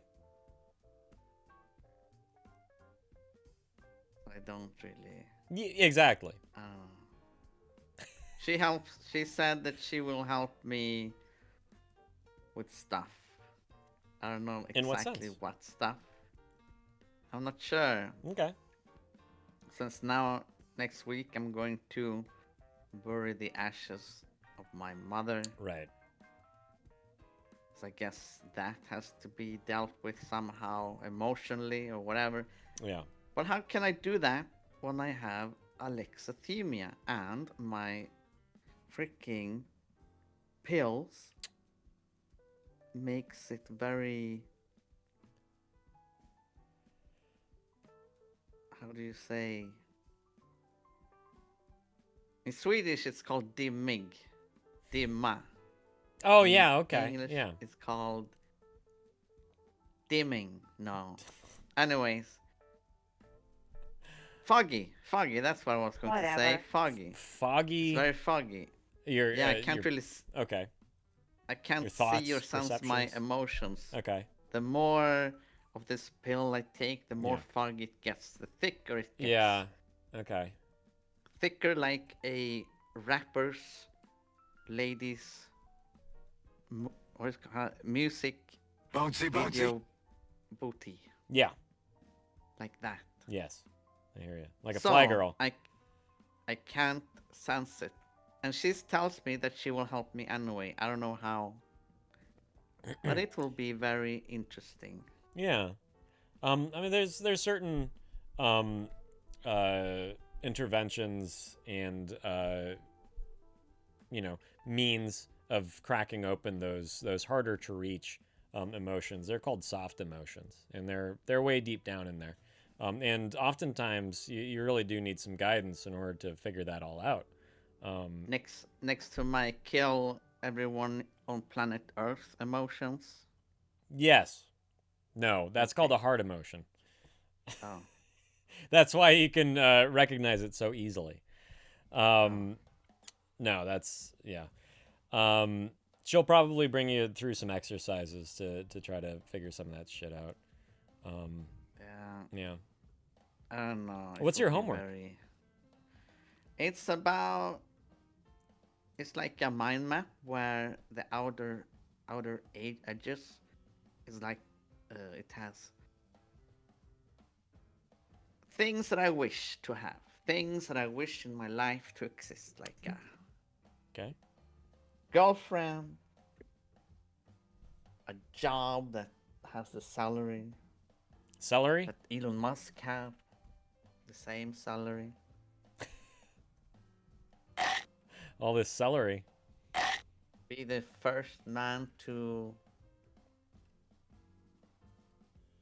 I don't know, anything. Walk on the moon? to know to discover aliens. Right. And then, in the middle of those wishes, there's Speaking of hindrance. absurdism, you guys. Say that again, Twit. Hindrance. Hindrance? Yeah. Yeah. When something is in the way. Yeah. She Seems tells like me, most things are in the way for you, Twit. Yeah. And I told her, most things are in the way for me. And she said, then you write those things down. Very good. So that's your homework? Yeah. Okay. She gave me a paper and I have to fill in the hindrances. So. Hindrances. Very good. I like that. It's gonna be boring. Have you already started making that list? No. I'm very anti. I'm very... Anti-list? No, anti-her, anti-psychology, anti-science, anti-humans, anti... Yeah, I figure you are. Bureaucracy. That's why you're here, right? Anti-most philosophical branches. Yeah. Oh, what's up, Jen? So good to see you. Guess what? We're talking to Twit. Fucking crazy, huh? You missed a good conversation earlier, though. You're not catching one now. That's mostly that. Yeah, I think you're a liar. Absurdism at max. That's max. me. Yeah, cranked it up to 11. Nihilism mixed in the bowl with some absurdism sprinkled in with some... oh. Yeah, you know. Aspel have been checking up on Jen, huh? Jesus Christ. That's creepy. Well, good, Twit. I'm glad that you're seeing her, as brief as it may be, and I'm glad that she's giving you some things to, reflect on while you're home, some homework. But it feels like she and I are butting heads. Well, I mean, knowing you, we're like yeah, fighting. We're like, yeah, dude. I've been fighting with you every fucking time you've ever come on this stream. Ever. Yeah, but it's different. In what sense? See, we're fighting again. I'm not sure, but the way she says it, it's like... How can she go against what I say when she wrote the freaking 20 papers of my diagnose and my troubles? Yeah, fight, makeup, sex. Fight, makeup, like, sex. you haven't seen them, but she wrote them. Yeah. And she still disagrees with me. Well, I tell her I can't. Yeah. And then she says, well, there are those who has similar things as you, and they can. Mm-hmm. And I'm like, how dare you? How dare you, lady? You were hot before, and now you're not. No, thank you. Yeah, I mean, good thing it's brief, because I don't think she knows how to talk to you yet. That's for sure. Yeah, I mean, during the neurological evaluation, she kind of agreed with me all the time. With everything. About what? About everything. I could say, I hate life and nothing will ever happen. And she would be like, yeah, that can be the case. That's very unfortunate. Mm-hmm. But now she's like, not depressed. Right. It's like she's not burned out. AK, it's not based on 10, so it wasn't the Europeans. She told me that she was burnt out. Mm-hmm. And I like the burnt out version of her more. The more negative, she doesn't... nihilistic. The more agreeing more with agreeable. Me. Right, yeah. Yeah. And now she's kind of back to doing her job. Now she's so hopeful and bubbly and pinkish. Pinkish? It's like cotton candy. Pinkish? I can't deal with it. You mean vagina? Huh. Not that pink. No, not that pink. It's terrible. It's Next terrible. you're gonna meet the stink, so you better soak it up while you can. It's so terrible. Yeah, I don't know, man. Like, I don't know what kind of a therapist she is. I don't know what's, what she specializes in. What's up, Toady? So good to see you. And AK, good luck with class. Hope to see you again soon. Exactly. Whatever soon means. Whatever time is. But, yeah, I mean, I know that you're going to take what you can get at this point. But there's, as I always say in here, there's better therapists than others for our own fucking needs. But she, I remember her, and she was the best therapist or psychologist I've ever had, like top notch. Oh, interesting. Okay. I could say, I want to go out to the corridor and take a big dump on the floor. And she would be like, yeah, that absolutely, that's an option. Yeah, and she just writes it down in her little notepad. Yeah, and now she's like, oh, come on, you're not gonna do that. Mm-hmm. It's so annoying. Why can't she be burnt out or depressed? Defecate, exactly. It's terrible. Yeah. She's so Orgasms sweet. while he defecates. And she's sweet. She's sweet. And you hate that about her. I don't know. Afterwards, when I left her there, I was like super annoyed. And then I was like, Do you have sex? dang, I'm still attracted to her. Yeah. Why can't they give me someone who's like super ugly? Like extremely ugly, like Dr. Phil, but ladylike. I mean, again, like, I think that even if you had an ugly, quote-unquote, therapist, I think that you're the kind of guy that would ultimately form an attraction to your therapist, whoever the fuck they might be, Twit. Just because they're Have giving you seen The attention. Sopranos? Well, sure. It's like that. Yeah, you just want to bend her over the desk. In the stairwell, at the picnic, in the car. Okay, not that much. Because that's The Sopranos, buddy. Maybe half of it. Half of it. Mm-hmm. So just the desk. Or the fainting couch.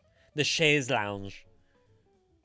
I don't know. I prefer more of a romantic dinner. Oh, and I so told you want her, to wine and diner. You don't just want to wham bam, thank you, ma'am, and I'll leave the check with your receptionist. No, you're a romantic. That's nice. I care about women. The others love me. Their pleasure is important to me. You're ribbed. If they are not satisfied, then I'm not satisfied. Good on you. You're a better guy for it. You really are. Human vibrator right here. Yes, I do like her. It's annoying. She's attractive. Yeah, and you just ooze sex. I told her. Totally glad you're here, buddy. Uh-huh. I told her, the only thing I need is a girlfriend. Then everything is gonna be fine and dandy. It doesn't matter if, it doesn't matter if the half of the planet is burning. Someone to hit the links with. Uh-huh. If I'm sleeping in bed with a girlfriend, like, yeah. I wouldn't be so. It wouldn't matter. Yeah, I hear you there, but and I don't think she believed me. Well, no, she should fucking believe you because I know that that's exactly what you want. But right now, what you need is to be okay independently. That's what you need to be focusing on. Yes, absolutely. Since when? Since you've been alone, buddy. Since you since you came out, I have to write it down. You need to be okay alone. I need to be okay alone. And something about Independence Day. Yeah. Independence Day. Exactly. I need to be independent. You need to be okay with your independence. I'm Before. independent, Before. Yes. but I am. No, I don't think you are. You hate life. Well, that's a different No, type no. of thing. No, that's one and the same. I can hate life and have a Exactly, girlfriend. exactly. Jen wants to know what you think you would bring to a relationship. Nothing except me. Exactly. So you And want that's- a lady to fix all your problems. You want a lady to make all your troubles go away. I That's don't what- expect that's- her to fix my problems. Yeah, so yes, I you don't do. expect her to fix me. What I expect is for her to make to everything accept all right. me for who I am, my faults, my errors, my diagnosis. And if she doesn't like it, Yeah. she can pack a briefcase and waddle out of my life. Yeah. So you explained what your needs are. What are her needs? I don't know, she can tell me and then I'll try to. What can you offer? Because that's the If part she of this wants- recipe that you're missing. You're missing 50% of the recipe, dude. If she wants a ride on a car, I don't know if I can help with that because I don't have a car. How about you come up with an example that you can actually provide? I can have sex, but then I become like Al Bundy. Uh-huh. Be like, no, honey, not again. No. Come on, Peg. Yeah, like that. Yeah. I can Exactly, offer that, but that's not Jen. much. Thank you. Jen I wants to can know. offer Uh-huh. I can offer my body. It's not much. It's Right. not much, but it's something. You need more than just a physical connection. Are you prepared to be an emotional support for another person? Absolutely not. Well, there you go. Never, Yeah. There you go. ever will I be an emotional support to anyone. Okay. Not even my freaking fish. Yeah. Not even my dog. Not Uh-huh. even the spider Yeah. on the corner of my room. Yeah. Not a fat Boris. chance ever. Yeah. Nobody. Well, enjoy living alone No there, way. buddy. Yeah. So they have cheers. to accept me for who I am. Exactly. See, why would they do that? If you have absolutely nothing to offer, what's their reasoning for even bothering to accept you for who you are and being in a relationship with you? There is no relationship there. You just want mommy. That's all that is. You're asking for mommy because mommy has to accept you because she pushed you out of her vagina. Well, with my first girlfriend, my ex, Yeah. I was very straight with her. I told her she has to accept me for who I am and my faults. What a romantic. And it was nice. Yeah. And how'd that work And out? what I provided back to her Uh-huh. wasn't really much Yeah. or anything except that I was there Uh-huh. Where was her dad? at home. Yeah. Was his home called jail? No, you know, Just he's wondering. a business Operative word, X. owner, a restaurant owner. Oh yeah. How was her relationship with him? Very good. Oh. Why the hell did she get with you then? Have you seen my looks? My pretty little eyes. Uh-huh. Like a mole. Like a mole.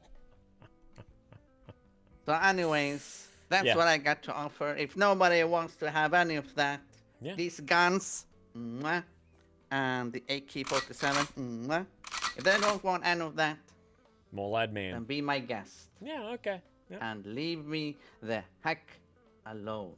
Yeah. Is there a dating service for people on the spectrum yet? Out of curiosity.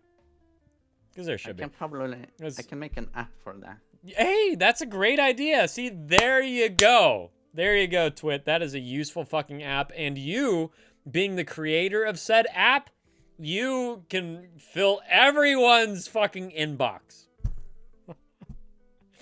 You get I the can fucking spam. lion's share of potential dates. I Huh? can program a lot of things. We figured out your purpose. So, anyways, yeah. I did the web app that we talked about. I finished it, and I don't remember what I that was one's thinking of using it tomorrow at the fantasy job, and take pictures of things and do stuff like that. Because I want to start with my music web Oh, app. good. Yeah. I want That's to start great. on it. That's great. I have a pain point where I forget the chords.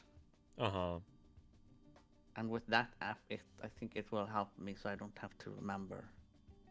And I can bring it up anywhere on the internet. We have not talked about his improv song, and I have not listened to his improv song yet, unfortunately. Oh, yeah. Why you didn't? I couldn't. Why you No, put not the yet, heart man. on it?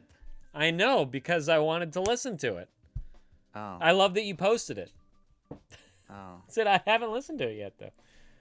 Okay. Yeah, That's fine. but thank you for checking who liked your post. That's fine. It's always helpful. That's fine. Spanish I know guitar you don't feel. care. No. I know it's not a big deal. The fuck out of Nobody cares. Nobody cares about me. Jen so said it's fine. Yep, enjoy living your life fucking alone, buddy. Jen says it has a Spanish guitar feel. Does it have a Spanish guitar feel? Like a flamenco thing going on?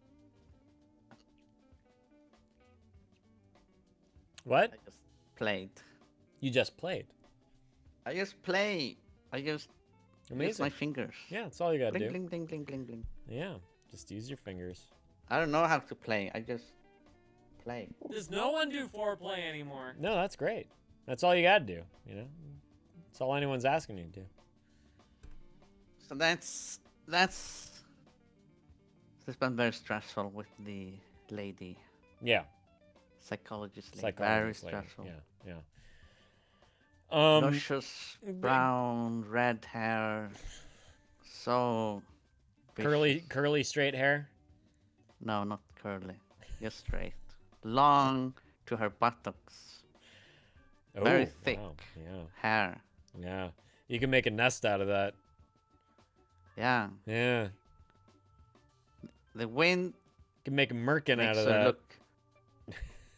The wind makes her look like some kind of how do you say? Matchbox 20 lead singer.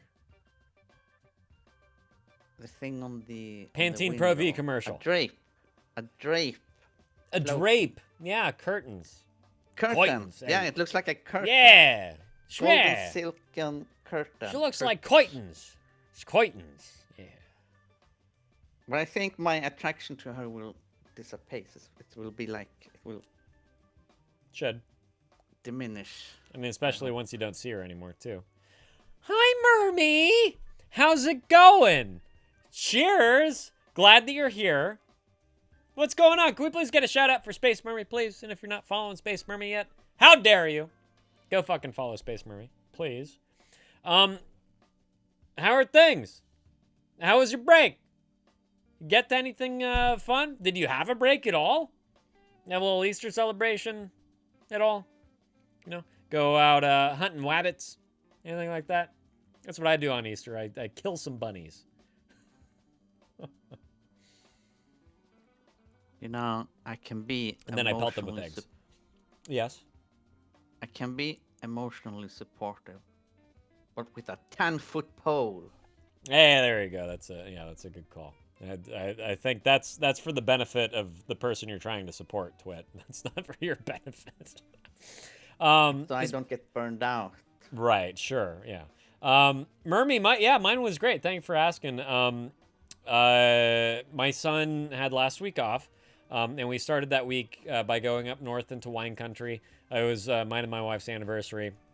We brought him along, went to some hot springs, and just chilled. It was great. And other than that, yeah, just did my best to entertain him while he was at home. And only a 4-day weekend. At least it was a 4-day weekend, right? You get into anything? Thank you, Mermy. Appreciate it. It was lucky number 8 this year. Lucky number 8. And don't tell her, but I'm totally, for our 10th anniversary, I'm totally going to surprise her with either a puppy or a kitten, whatever our landlord is going to allow. Yeah.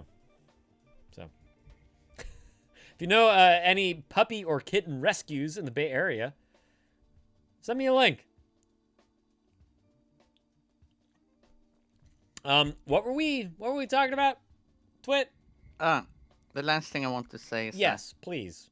These pills are so effective. Yeah. That I don't even feel like playing League of Legends. See, I haven't played in 2 weeks now, I think. Mm-hmm. I played once. That's a long time.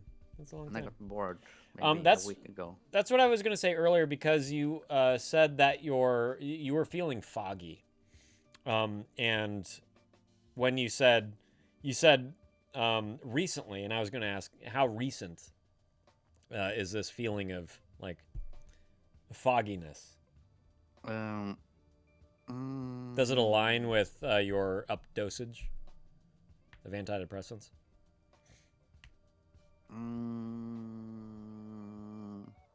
It's hard to say. Yeah, that's fair. I think the fogginess appears when...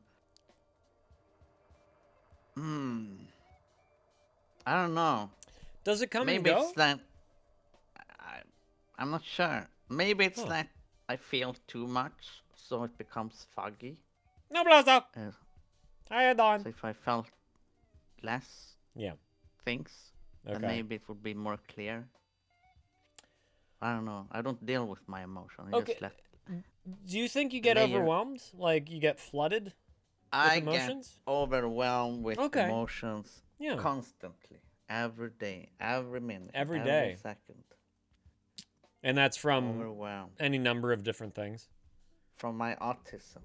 I did fix a problem, Blazo, by the way. From specifically from your autism.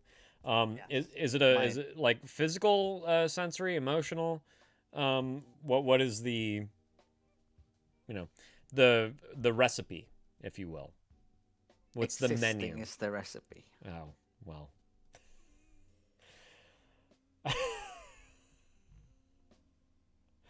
Bring that to your fucking therapist. Huh? Oh, good idea. Yeah. Existing exhausts me. There you go. My I'm sure she can help you break that down, because I don't got it in me right now. Autism. Autism. Yeah. So this is the term is emotional flooding. Twit. When you just feel so overwhelmed from everything that you're feeling and experiencing, that you are overcome by everything, and you kind of just shut down, right? Yeah, that's me. Existence is exhausting for me. So I'm curious what would happen if you brought that to your therapist and say that I've been flooded with emotions and I'm overwhelmed. I assume she would say that it's understandable because of the things that has been happened since my mom passed away, and I have to deal with the ashes next week.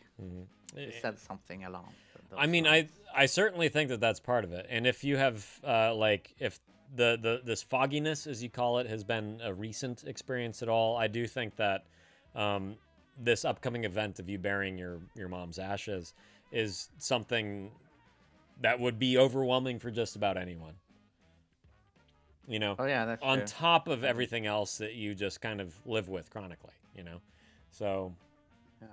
But I don't know, maybe when I go to the graveyard and put my mom down in the graveyard, I'm not sure if I will really feel much, because I don't. With this medicine now, with the dosage increasement, I don't feel that much. It's very boring.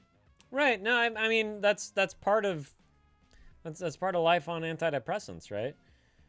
I don't feel much, but I'm also overwhelmed with at the same time layered of emotions that my body doesn't deal with. That's lovely. So your pendulum is stuck in like both positions at once. Yeah, and then my ADHD, inattentive, and my autism wants two different things also at the same time. Great. Yeah. One Yeah. wants organization Uh-huh. and one wants chaos. Right. That's So really, I have to fight really nice. Yes, with I think I'd like a myself. large pepperoni. Mm-hmm. Constantly. A never-ending battle with self. Best of luck, man. Yes. Yes. So that's what I wanted to talk about Yeah. today. Maybe next week I'll be much happier, you know? I'm not asking for anyone to be happy around here. You know that. I mean, in general. I mean, I hope that you're more content in general. Maybe play more guitar. You know, maybe record more, improvise more. Just figure shit out. Yeah, when I play guitar, Mm-hmm. that's like the only time I'm not really in peace. Or when I sing Yeah. songs, it's like I'm not here in a way. I'm like, I understand that. I'm not here. Yeah. I'm somewhere else. Playing music has always been my euphoria. It elevates me to another level of reality. It really does. You know, it brings me somewhere else. It's the only fucking thing that does that. I totally get it. What about crocheting? No, crocheting is meditative. Oh. Crocheting allows me to just be without all the rest. To just like exist for a while. That's what crocheting does. Playing music elevates me. I like it though. Good. In a way. Yeah, I'm glad. Keep But doing hurts it. my fingers. Exactly, Jen. There you go. All right, Twit. Well, best of luck to you. Okay. I hope that, you know, don't forget to do your homework for your therapist. Oh, I forgot about it already. Yeah, I figured. So do that. My mind is just shit this morning.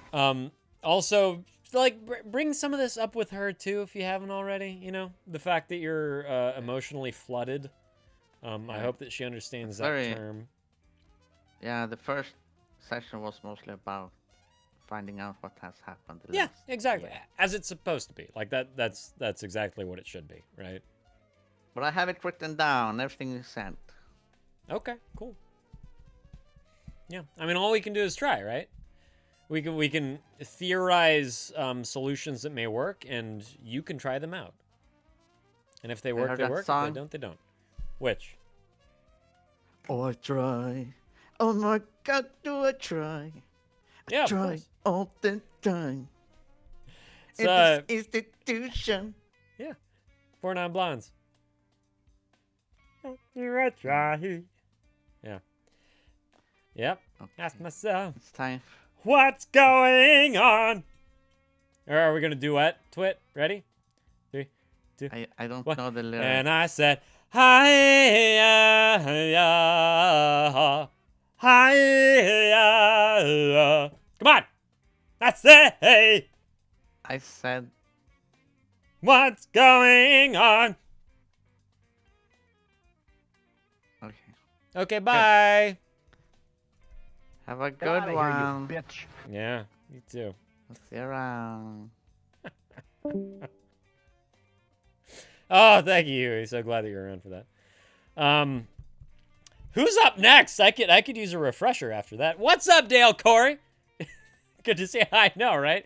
Yeah, he's really got my back. He's 6 feet from stardom. What can I say? You know, fucking, he's going places. How you doing, Dale Corey? Good to see you, Corey Dale Corey. As you're known to your friends. What the hell's been new? How was your break? Huh? I don't think. Yeah, we haven't caught up after your. Did you have a break? Did you have any form of vacation? Did you do anything for Easter? Did you do nothing for Easter?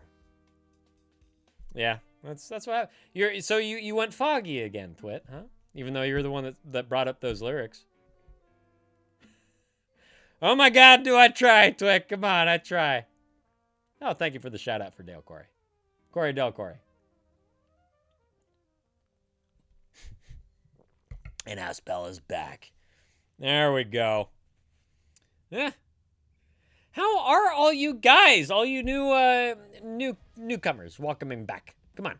Oh, and Doc's back too. What time is it? Like, is it the end of lunch for the majority of you? I don't understand. I do not understand. I really don't. By the way, Jen, next karaoke stream, huh? You gonna pull that one out? Can ya? Will ya? Because that'd be cool. If you fucking love that song, I think that's a fantastic. It's so fucking 90s. I love that song. Doc, that's bullshit, and you know that's bullshit. Yeah. You know you're fucking lying. Mermy, have you done any karaoke streams recently? At all?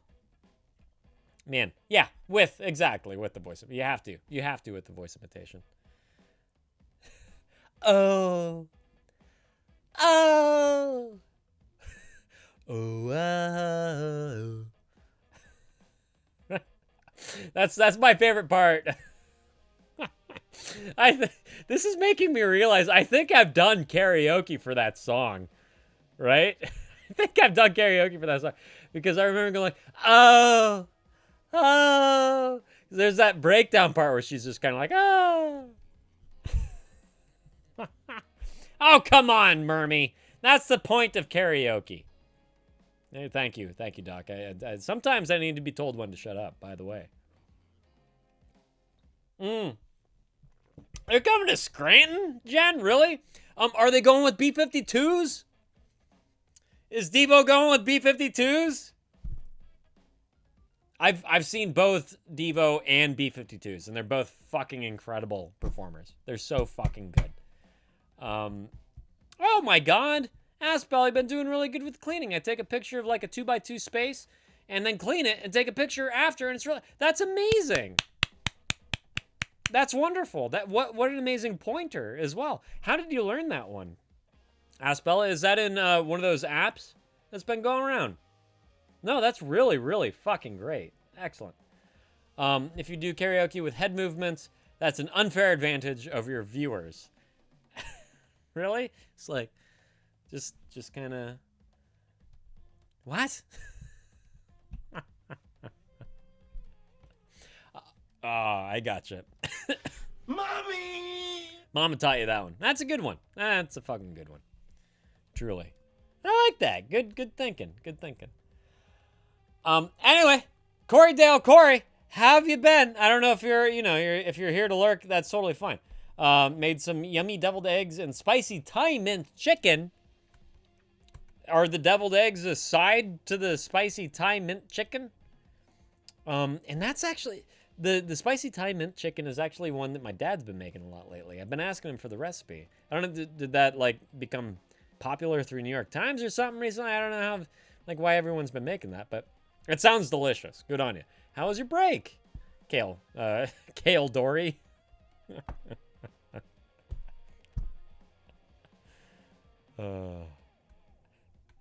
What? What?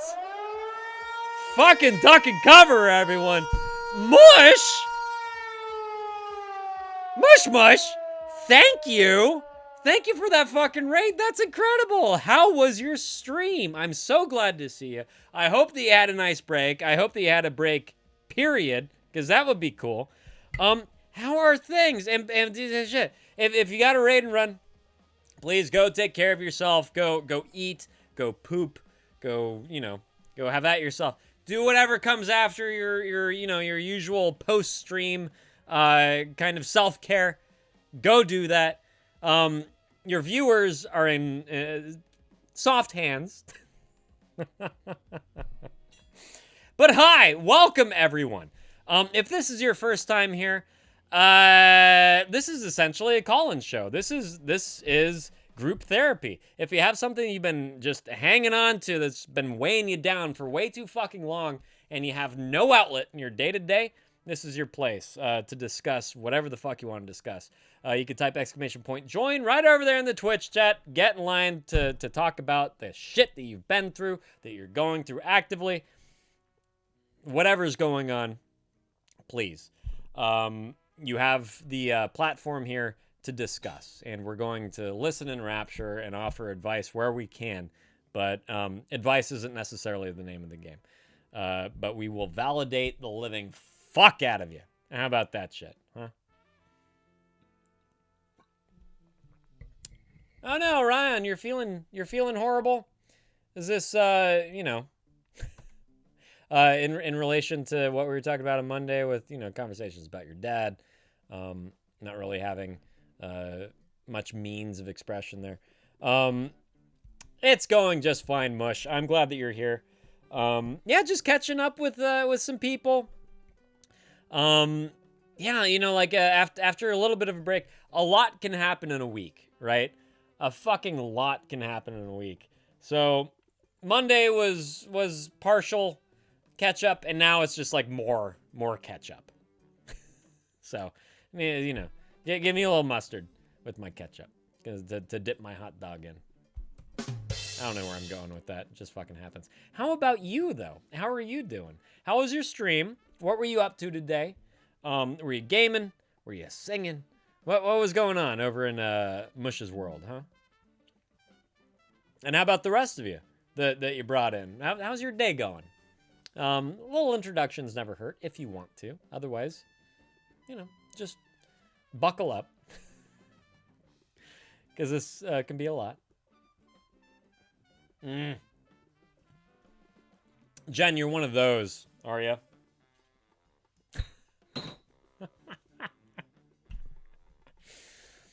Jen, have you ever seen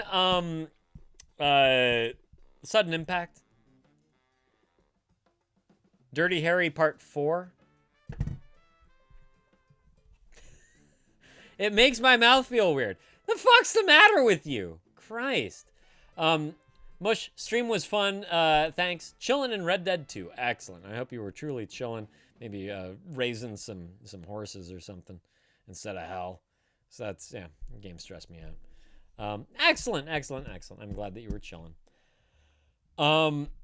So, Jen, this isn't a spoiler or anything, but Sudden Impact, that's Dirty Harry 4. Starts off at a crime scene, right? And Dirty Harry's partner arrives on the scene eating a hot dog with ketchup on it. And Clint Eastwood's just like, "What are you, some kind of freak?" And and I've always eaten ketchup on my hot dogs. And the first time I saw this movie, I was sitting side by side to my dad. We had rented it from the local video store. I don't know if you guys understand what that is. But he paused it, and he turned and he looked at me, and he was like, "See?" It's just like fucking great. Fucking great. Some old curmudgeon doesn't like fucking ketchup on a hot dog. And my dad was trying to use that as a basis to make me feel bad. Come on! I know, right? Me. A, just got back from the fucking video store. B, Boomer making fun of me for my fucking food tastes. Huh? Yeah, my dad fucking... No, he doesn't fucking get it. How about whatever you enjoy is fine, Christ. It wasn't rice with ketchup, Jen. If you want to talk about being fucking white, Jesus. It's a hot dog.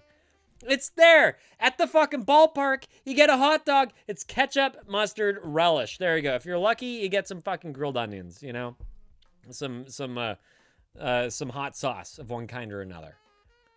Yeah, exactly. That's fucked up. It's not eggs with ketchup. All right? My wife ate ketchup with rice growing up, so that's all. But that was a different story. That was a poverty thing, It's completely different. If I ever made her a pot of fucking rice and she put it on the side with some food and out comes the ketchup, I'm like, sure, I'll look at the plate and I'll be silently disgusted. But I'm not going to be like, "What are you, some kind of freak?" It's like, just fucking leave people be. God. Gotta ask yourself a question. Do you? You like diarrhea? Well, do you, punk? Like, it's not my place. Christ. Toilet paper and the fucking bidet for a reason.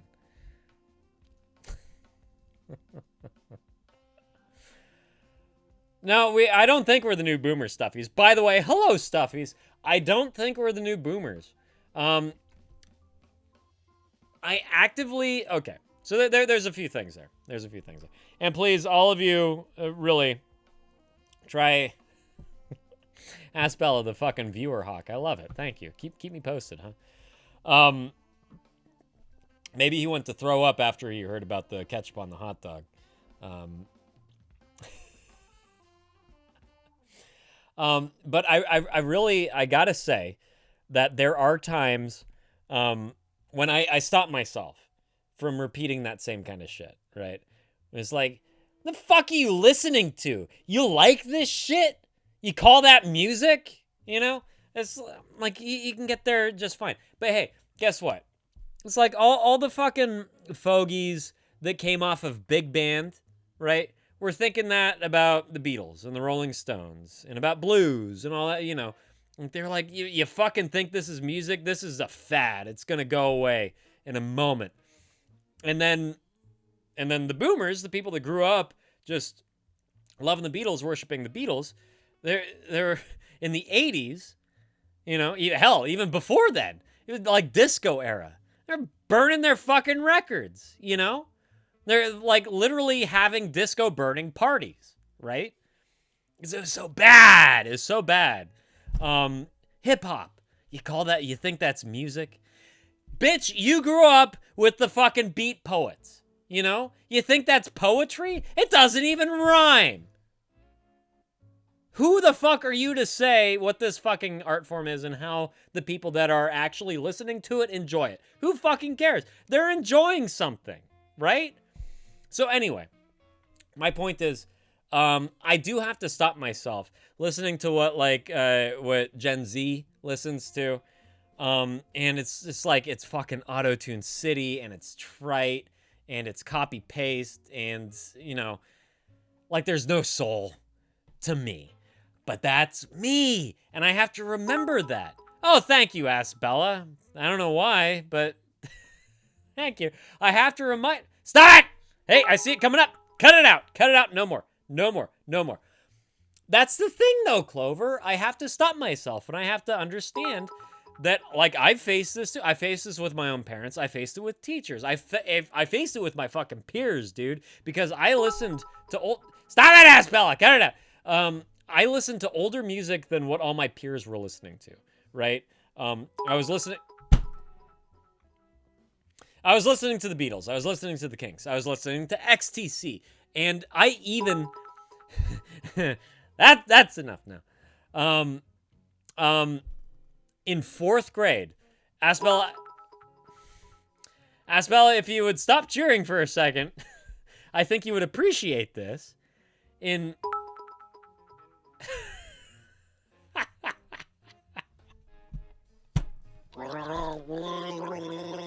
There's your 69 sound effect. Thank you so much, Ellie, for that. In 4th grade, Ask Bella, I wrote a paper. First fucking day of school, we were asked to introduce ourselves and to write a paper about...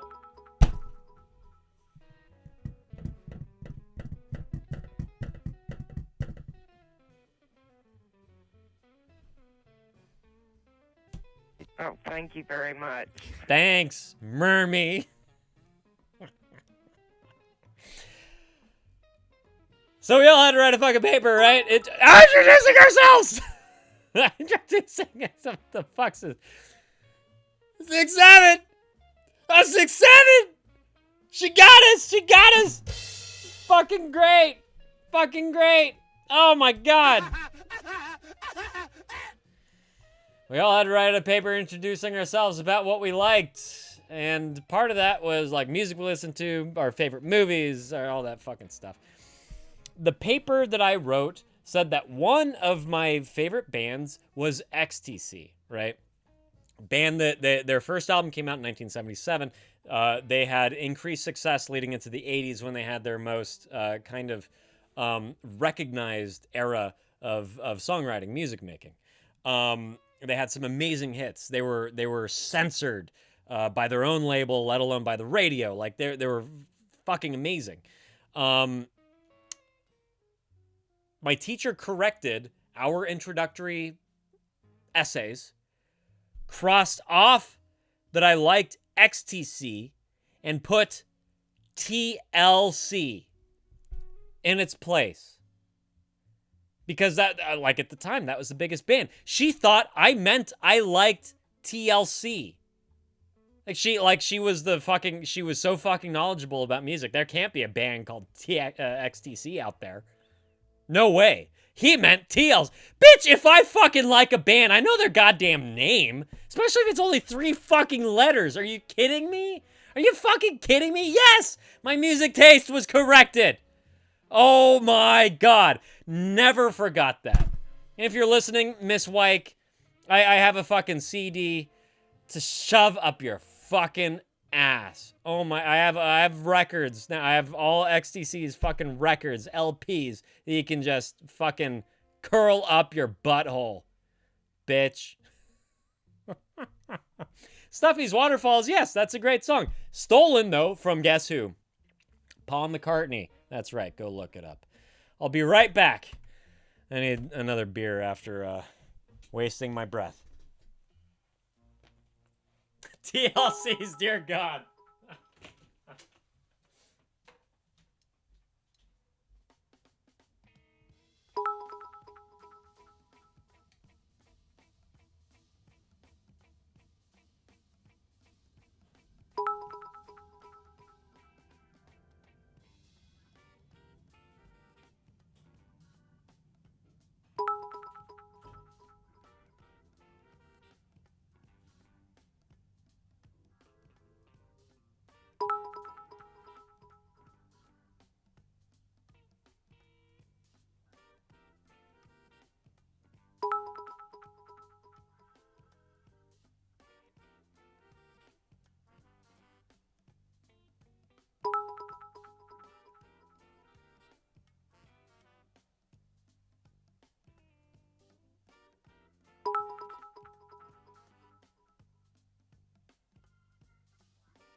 You want some behind the scenes, Doc?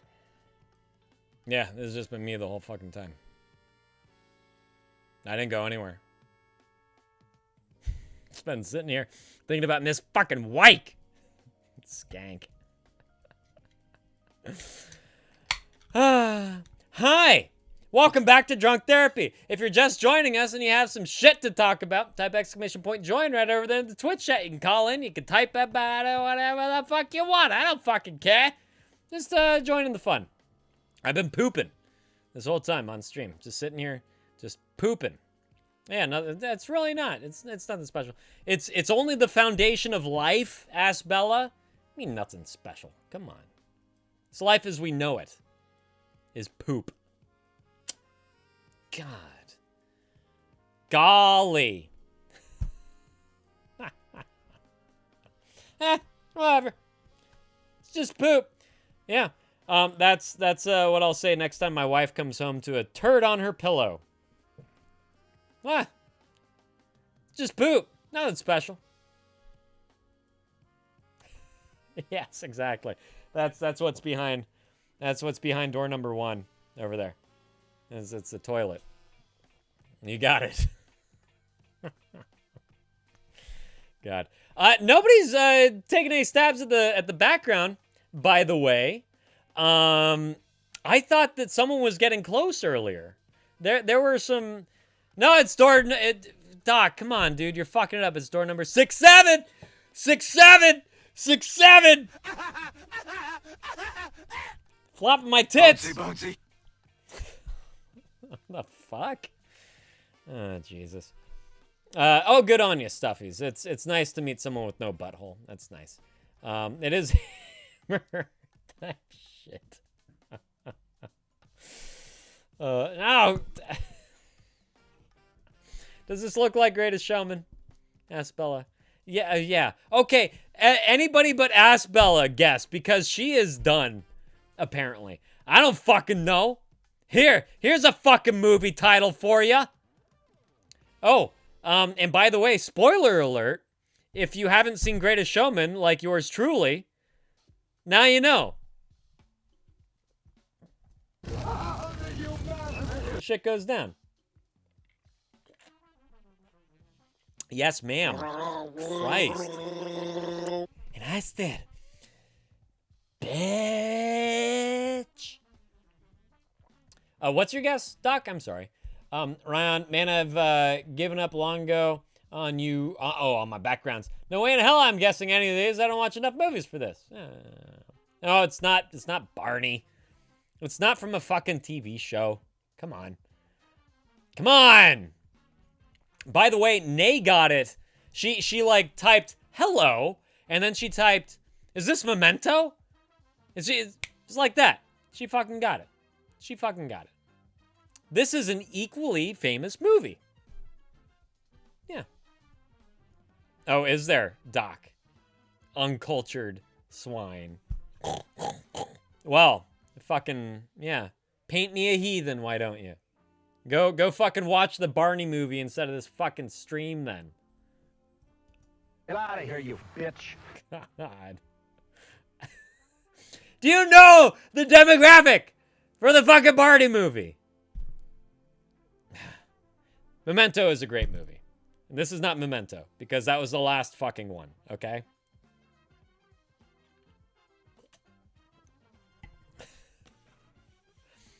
Yeah.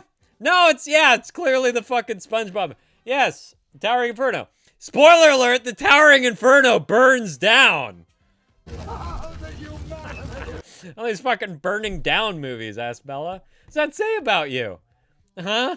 It's the psychology behind watching all these fucking movies where shit burns down. Christ. I don't know, name another movie and I'll tell you. I'll tell you if something burns down or not. Huh? Maybe something's burning here. Maybe something isn't. Well, I don't know. What does smoke and flames represent? Inglourious Bastards. You're right. Something does burn down in Inglourious Bastards. This is not Inglourious Bastards. Keep trying. Fucking Gary! Oh my god! Oh my god! The gymnasium! Oh my god!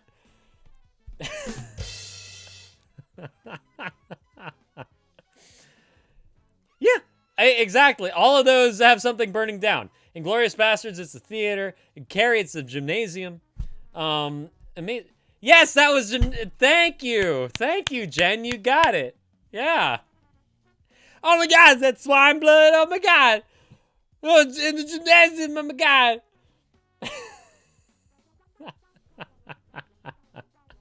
Hey, there's another one where something burns down in. Asked Bella. I don't know if you're doing this on purpose or not. Clover, it's not Iron Man. Lord of the Rings, they burned down the forest? Why do I not remember that part? All you have... Oh, behind me. Sorry, I thought you meant as far as, access to media in the UK for a second. And Brick, right. So ask, is it the movie Brick? And it's not. I've already done that one. I'm counting on the delay for you to type Brick.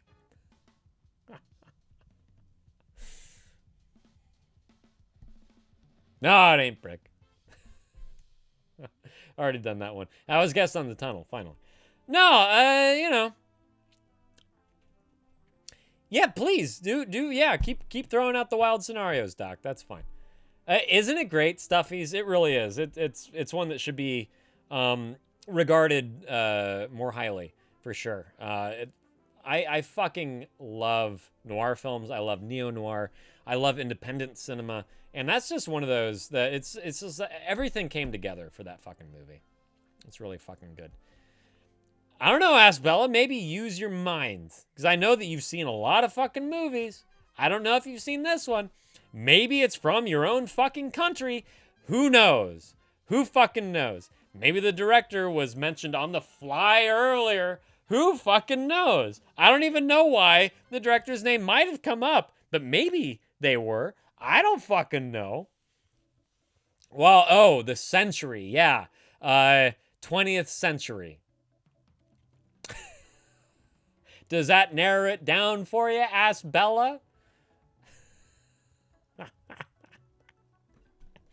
1900s. Enjoy. That means at least after 1954, when everything started being in color all of a sudden. So here's your window. 1954 to the year 2000. That's your window. Enjoy. No, it's not Blade Runner. It's not Blade Runner. Space Mermaid, you know this game, right?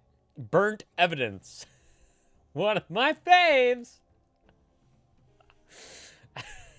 She's just making up fucking movie titles. Oh, is that Hemingway? Aspel, is that a Hemingway adaptation? The Bells Go Down? Or is that the sequel to Hunchback of Notre Dame? Yes. That's right. The bells! The bells! Oh my god, is that the bells? Oh my god! The bells!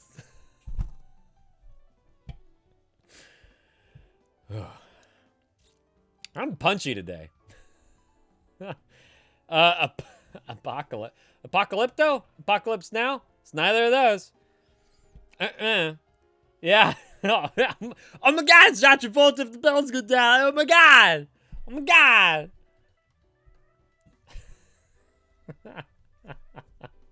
Blood on Satan's Claw. Wow. You're really... No, it's not Wicker Man. No. Speaking of straw men, does it look like a fucking straw man to you back there? The Reptile. I love this. I love all these movies I've never heard of. This is great. Except I've heard of Wicker Man.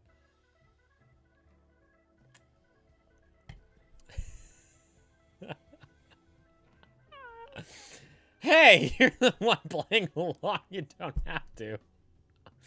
You know? It's asking Google movies where things burn. It's definitely going to... Just like narrowing down the century, which was your question. Certainly going to narrow things down for you. Clover. Good luck sleeping, man. I hope things have been well for you. It's not Saving Private Ryan. You are getting there though, Doc. You're getting there. You are on the right track. Clover, have you been sorry, just before you go, have you been doing any new music? And if you have, you know where to put it. Share it with us, man. Check Chit Chat. Calling me bitch. Fucking bitch. Yes, it's loading. Ah. I'm sorry, Clover. Movies where a building burns down between 1954 and 2000 in the UK.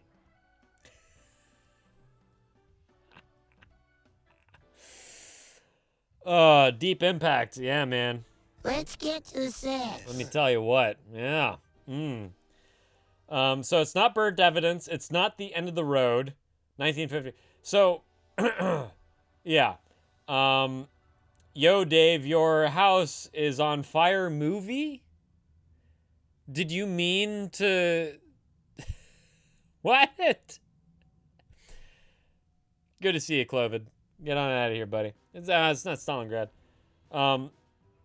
Trial by Fire, Manchester by the Sea movie. Does something burn in Manchester by the Sea? All right, Foxy. Hey, whenever you're ready, you know, be around. Be around. It's funny that movies where a building burns down between 1954 and 2000 in the UK yields the "Did you mean your yo Dave, your house is on fire" movie. It's not Dunkirk.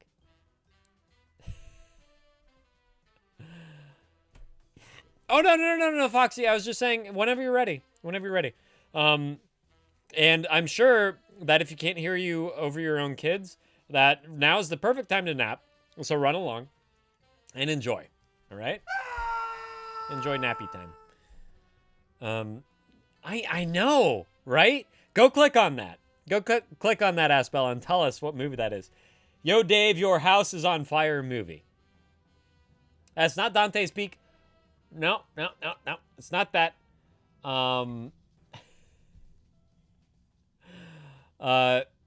That phrase is from a famous 2014 Madden NFL 15 commercial featuring Kevin Hart and Dave Franco. In the ad, Harley Morenstein tells Dave Franco his house is on fire, to which they comically reply, "Let it burn," while playing the game.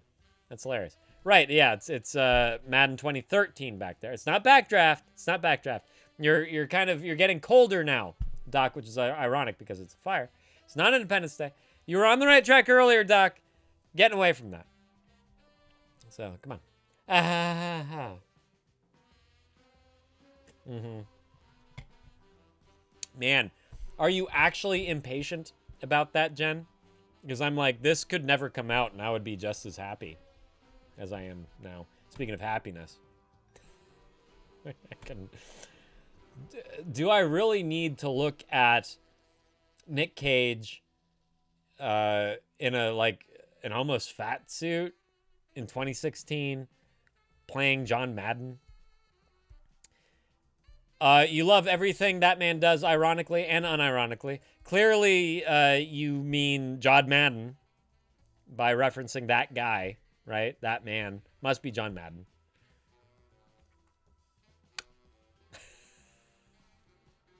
Not telling you, Asbel, I should have been here. Jen, I've met Nick Cage in person, and the first lights I ever bought for my lighting business was from John Madden's studio. So, hey, full circle. There we go. Coming together. Stuffy's interesting. Nick Cage is a piece of shit. Yes, he is. So when I met him, I was working at the San Francisco Museum of Modern Art as a ticket taker. Yeah, I have met Nicolas Cage. It wasn't doing work. I don't know what that movie is, Aspella. But he came in to the museum just coked out of his fucking gourd in a gold suit, head to toe, sunglasses inside, bitch in either arm, right? Just totally like two escorts. Like, had to be fucking escorts, right? And he was tripping fucking balls. And he asked questions that he could not receive answers to. Like, cognitively was not present enough. And he waddled off into the fucking museum without buying a ticket, but nobody was going to stop him. So there he goes. What? A bridge too far. I don't know that one. No, it's not Do the Right Thing. There is a fire in that movie. I've done Do the Right Thing. That was was that my first titty stream? I think my very first titty stream was Do the Right Thing. Anyway, I fucking love that movie. Yeah, that's the other thing, Jen. I have pictures of his pyramid. Mine and my wife's first, plane ride trip was to New Orleans, and we of course went to Cemetery Number 1. And it's all these, you know, it's these old fucking cobbled together tombstones and all these raised graves and like this amazing history and everything, right? And it's like you have this fucking tomb that's dedicated to the first musicians union in the United States, and all these fucking jazz artists that are buried there. And like you have all this this beautiful fucking history, and it's weird and it's eerie. And then right in the middle of Cemetery Number 1, you have this fucking stucco pyramid that Nick Cage has bought the little plot for and has pre-built, pre-constructed, pre-contracted to be buried in. A fucking pyramid. Nothing else there is a goddamn pyramid. And what's more is people come by, reapply their lipstick, and kiss his fucking nameplate. So there's all this lipstick all over his fucking pyramid as well. And I do have pictures of it. I'll post a picture. I think I took a picture of it with the fisheye lens, so it's not it's not what it's intended to be. It's not The Longest Day. Yeah, no, I'm not gonna. No. Good try, Aspella. Yeah. All this exactly, and that's the thing. It's like, it's so tacky, Stuffies. It's so fucking tacky. But yeah, it's going. It's like going to oh fuck, what's Westminster Abbey, right? And sticking a fucking LCD monitor in the floor with all your TikTok videos so that you're remembered. Does that make sense? And you're just a few feet from fucking William Shakespeare, you know? Like that's what it's like. It's really fucking weird. I'm sorry, Doc. There's more movies along the same genre, though. I have a sentimental spot for his really bad movies. We used to watch Vampire's Kiss. Oh, nice. Fucking good. The Clam! You mean vagina? It's not The Clam. I don't know what that is either. Is that the one where he, fucking violently recites the ABCs? And then it's not Expendables 4. It's not The Burning. It's not Night of the Big Hate. Yeah.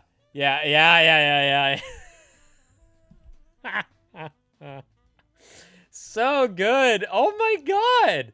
And it's what, like, at that point he was still like a Coppola, right? And people were like, "Oh, we can't stop the take. I don't know what he's doing, but we need our funding." You know, what do we do? I guess we put it in the movie. I don't know.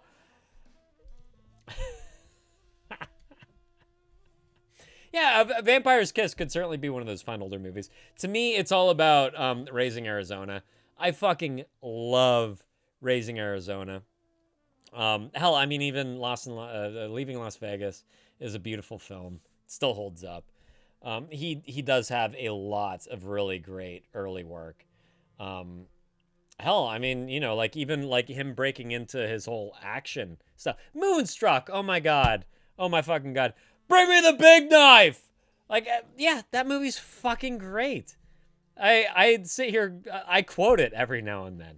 I quoted it on Monday. It's not Barry Lyndon, Asbella. It's not. But again, like, right, the correct path. No, not Ron. Not War and Peace. All beautiful fucking movies. But I quoted Moonstruck on fucking Monday without realizing it. And, you know, it's like, we were talking about men and their behavior. And I said it's because they know they're going to die someday. Right? And that's straight from Moonstruck. When Cher's mom asks why men cheat. Right? And Cher's fiance, reluctant fiance, says it's because of their mortality. It makes sense.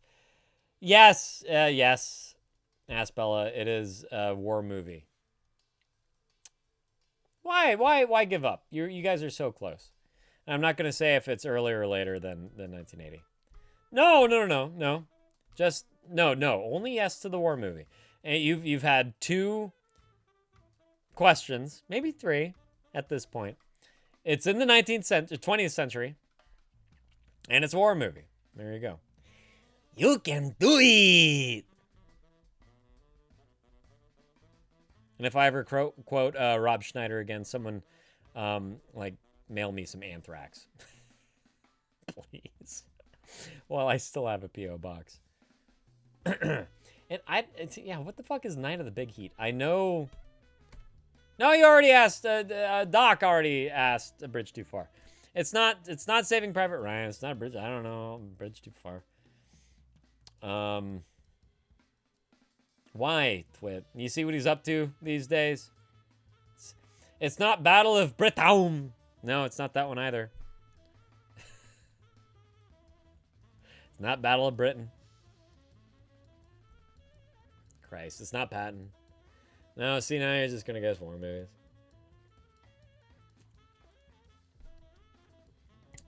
Who? Rob Schneider's movies? Of course. No, they're not awesome.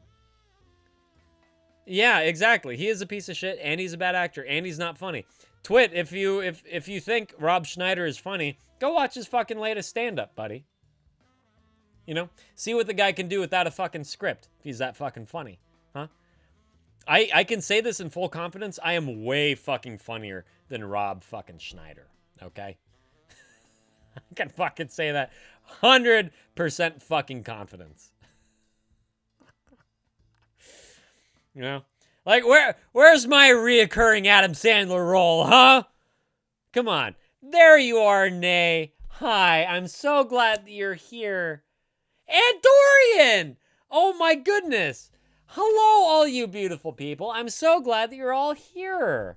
Stuffies, this is false. This is absolutely false.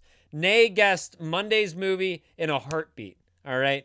This movie is equally, if not more famous, arguably, than Monday's movie. So, that was Aspella's first guess. And we were all like, I don't know, never seen it. Guess it burns down. No, Doc, you are funnier than Rob Schneider, buddy.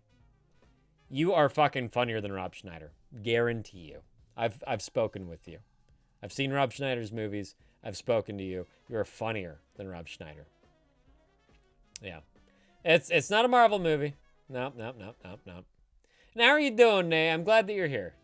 And same with you, Dorian. What's been new, huh? Did you have any time off over the Easter break? Did you do anything for Easter? Did you give a shit about Easter? It's not Tora. Nope. Yeah, Doc, still, at least stupid jokes are jokes. Rob Schneider doesn't have any fucking jokes, man. That's the point.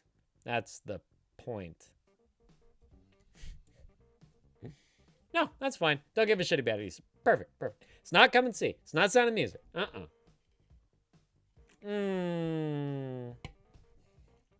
Nay, you were just saying on Monday that you hadn't had a migraine in a month. I'm so fucking sorry that one popped up as soon as you were celebrating yourself. God damn it. That sucks. Don't say anything about Come and See. I bought it because Nublosa was like, oh my god, you haven't seen Come and See yet. So I bought it. It's been sitting on my shelf for probably 3 months now. And I'm just like, fuck, do I wanna? Oh, god damn it, Nay. I am so fucking sorry. Not Bridge on the River Kwai. That's not The Cranes Are Flying. Yeah, Stuffies, well, you know, that's fine. It's not Fired on the Plane?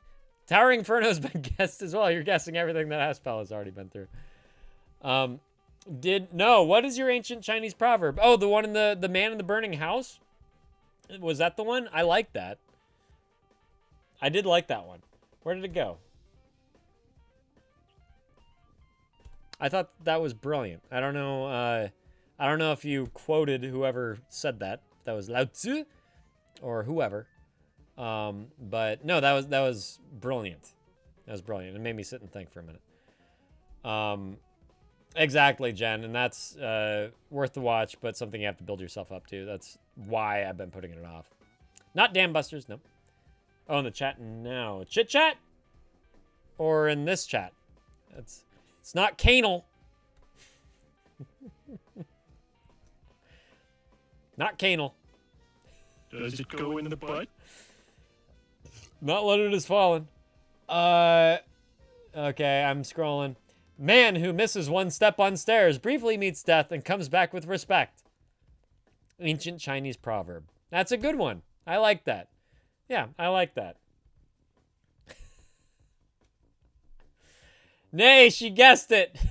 She guessed it. And I was like, wait, just picking movies that where things burned down. She's like, well, that's all we have. It's not Ashes and Diamonds.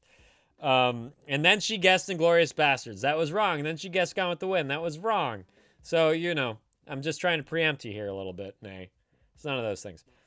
Is your head feeling better, at least, Nay? Please tell me that your head is feeling better. And I am impressed, by the way.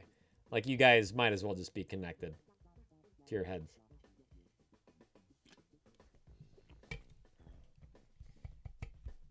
Yeah. Oh, you laid upside down. Does that help you? Do you lay with your head, like, hanging off the edge of the bed? Or something? I'm not gonna... Hey, if it works. I'm not gonna fucking judge. Yep.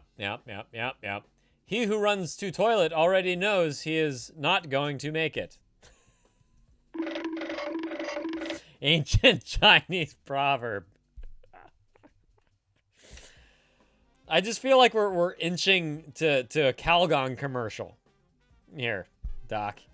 I don't know if that means anything to you, but it makes me giggle inside. So, ancient Chinese secret, eh? Stack pillows, elevate your legs. Good, and that so circulation helps you, essentially. And you lay on your back or on your tummy. Do you lay with your head off the edge, or do you keep your head kind of flat to your torso? That's not a Doctor Who episode.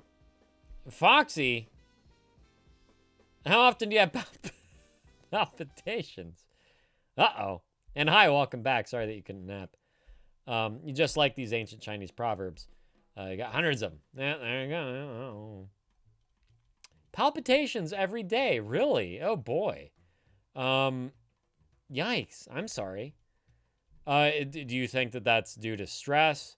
Do you have anything diagnosed, like an eurythmia or anything like that?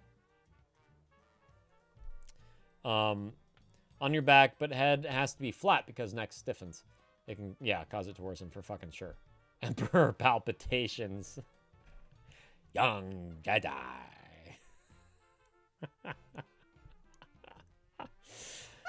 Yeah, it's good.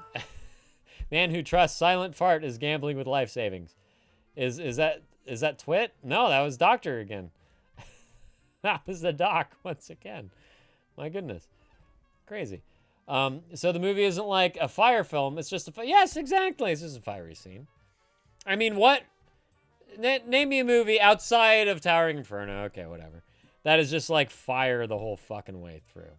You know? They fall. Huh? They fall for their country. Not that. I don't know that one.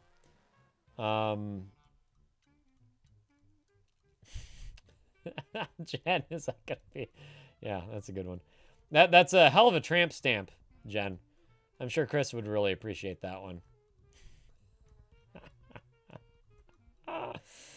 Oh boy. Volcano movies, yeah. But is that fire movie or is that lava movie? Is that magma movie? Huh? What is that? Foxy, I have no diagnosis. Way back then when I brought it up to my doctor, I was 29. She told me, at your age, that's usually due to caffeine or anxiety. I have a feeling it's not that. So she didn't hook you up to anything. She didn't monitor you with anything. She didn't send you home with anything. Because that is fucking criminal in my book. If you have palpitations, I mean, God damn it. Like, you just have to get back to the fucking doctor.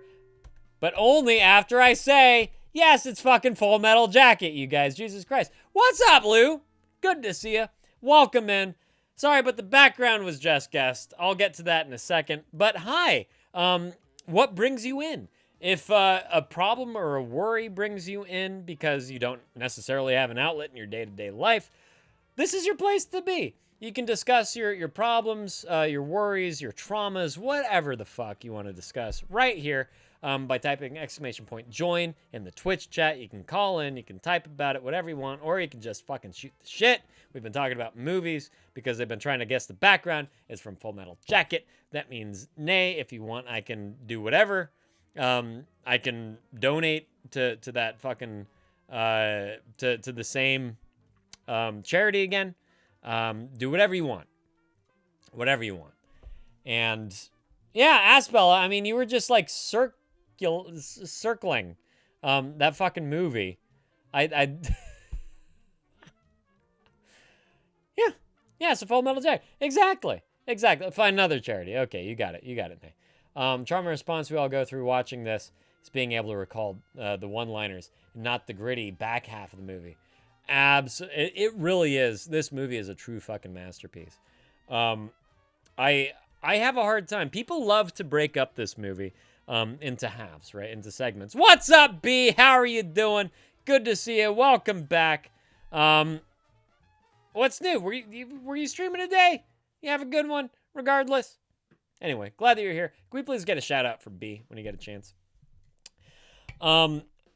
This movie loves to be segmented, and I don't think it needs to be at all. I think it's, even though it has an intermission, it has two like clear halves to it. It's one and the same. I mean, it's the preparation and the mechanization for what is to follow, and it's just like, how the fuck can anyone effectively prepare themselves for something as horrendous as this, you know?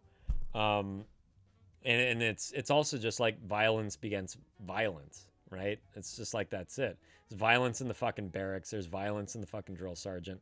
And then all we have is more fucking violence in the end. If you guys haven't seen Full Metal Jacket, I mean, what the fuck are you waiting for? You know, it kicked off Vincent D'Onofrio's career, Arlie Ermy, all the fucking memes, all the fucking phrases, all the fucking quotes. Absolutely. It's just, yeah, it's an incredible film. Twit, you saw it for the 100th time last year. Why didn't you fucking guess it? Buddy. Asbella, never seen it. You never saw any of those fucking movies you were asking about. Yo, you thought it was too obvious, Doc. Hey. Sometimes. Some fucking times it's worth it to guess an obvious fucking movie. Yep. No. Anyways. Lou, yeah, I invite you to just, you know, give us a little introduction if you'd like. Who you are, where you're from, what you do, all that kind of stuff. It doesn't have to be a fucking like depressing, intense place to be all the time. Yeah, you know, whatever. No pressure at all. But I'm glad that you're here regardless. Twit, this movie reminds me what is happening today. That's why I picked it, really. That's why I fucking picked it.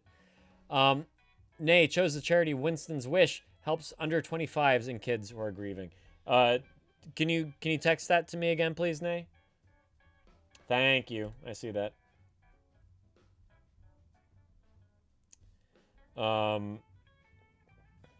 Okay. Hey Foxy, I'm gonna read all this post stream. All right, if you're still in here. Yeah, I'm gonna read all this off stream, so I don't, you know, because I read the first sentence and that's enough. Ryan, how does one make it stop being a dark and depressing place 24/7? One of the most important things is to like change your environment, your situation. The majority of what we experience and what we feel and what we're reacting to is environmental, right? And I'm not talking about like the ecology, the birds and the bees and stuff. I'm talking about family. I'm talking about culture and religion and family, and war and all these other things that kind of like drive our lives, right? We're absolutely out of control to a certain degree. But there's this other degree of control that we can find outside of the same environment. I went through a lot of places and situations, man. I don't know. The constant depression. Have you ever lived outside of Israel? Big question on the table. Exactly, Twit. In real war, there's only fucking death. There are no fucking winners. Only losers. That's it. That's fucking it. No place for that whatsoever. And this whole, you know, like where we're at right now, it's with Iran and everything. Yeah, bees have to fuck birds in order to complete the life cycle. Bee. That's right. Has no one told you? You never sat down with a parent? Never had sex ed? That's what the stinger's for. Come on now. Ouch! Hi, Lou. Or Eloise. Let's find the name of an old nun. Jesus Christ. Back to your cloister. You're 27, you're retired. Fucking already? What? I guess I used to have a company doing, shit, I have to scroll back. Doing safety software for oil and gas companies. No shit. And what happened? Was that company bought? Was this a company that you started? A tech company and just been reaping the benefits of selling it off ever since? He's 27 and retired. Man. That's not something I've ever heard on here before. Just saying. Not something that you experience much. Wow. Fucking wow. Incredible. And where are you from, Lou, if you don't mind saying? Because that is just, that's too impressive. It really is. Right now, one of our fellow viewers, Francesco, he's trying to market an app right now. I don't know if you have any, any tidbits or advice for someone who's trying to sell some software to someone who's kind of an amateur. But man, Francesco, are you out there? You sold it since we had very talented engineers. It was bought by a consortium of companies who wanted to split it up and steal the engineers to do AI. Yeah, sign of the times, huh? I mean, hey, you sold it. That's what counts, right? Good for you. That's incredible. Are you here in Silicon Valley? I'm in the Bay Area. Just, feel like I gotta ask, just cause. That's why I know any stories at all that are along the same lines, is because I live in Silicon Valley. Eloise, by the by. You don't wish to, back to Ryan, you don't wish to leave Israel? Is that what the deal is? Have glimmers or sparks of hope and positivity. This is what Jen's saying. But you have to really search for them, especially now. 100%, no matter where you are. The only reason I haven't offed myself, Ryan, is because I care about my family. Distancing myself from them to a whole ass different country seems counterproductive. I mean, it sounds like you live your life day to day in a kind of damned if you do, damned if you don't kind of sense, So what is your family offering you, buddy? I know that you don't want to destroy your family by doing something as thoughtless as killing yourself. And I suppose there's some honor in that, sure. But what does your family offer you that's making you stay with them? Because everything that you've mentioned doesn't really paint the most positive picture of your relationship with your parents, with your siblings, with anything. So, truly out of curiosity, what kind of support do you get from them?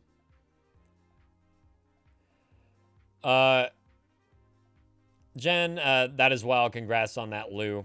Absolutely, right? It's an incredible accomplishment so young. Nay, I had to search why it's called birds and bees. Bees pollinate. That's the men. And birds are the most dedicated mothers, apparently, unless you touch the baby. Okay, so the nesters, right? They sit on that fucking egg until it hatches. And then even after the baby's there, yeah, oftentimes the male just flutters away and the mama bird has to go out and get stuff to bring back to the nest to feed their babies. So I guess that does make sense, birds and bees. Male and female. Thank you, Nate, for looking that up. Lou, I'm actually monegasque. Haha. But part of the sale was 25% of the value of any sale will go to our employees. That is incredible, really. Crazy. So I was proud, since a lot of them got a nice pay. That is amazing. And I also love that perspective that you have on your employees and the fact that you offered that to them. Because, yeah, I mean, at the end of the day, what would anyone be without their employees, without the people that put in the sweat and the tears and the blood, right, to your product that you ultimately sold?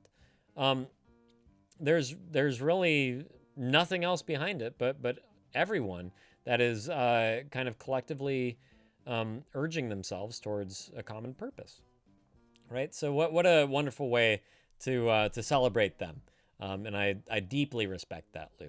I really, really do. That's amazing.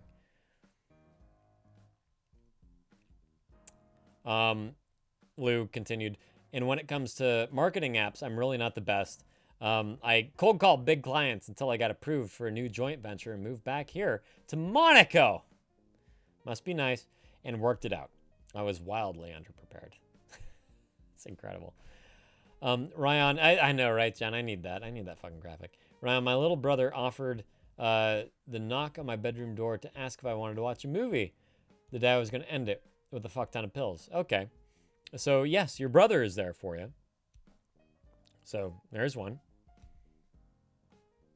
That's great. That's great. Did he know when that all happened? Did he know that you were going to do that? Did you tell him? Did he see the bottle? Did he see the handful of pills? Anything like that? Ryan, my closest friend, he didn't see any of that. Did he find out? Did you tell him? And I have to, I have to bring this up because my closest friend, he walked in on his brother with a gun to his head. His door wasn't locked, unlike yours. So he was there in a kind of happenstance moment. That was kind of just lucky that he came in. Thank you, Lou. I do appreciate that. Do you feel like your brother is someone that you can open up to about this sort of thing, Ryan?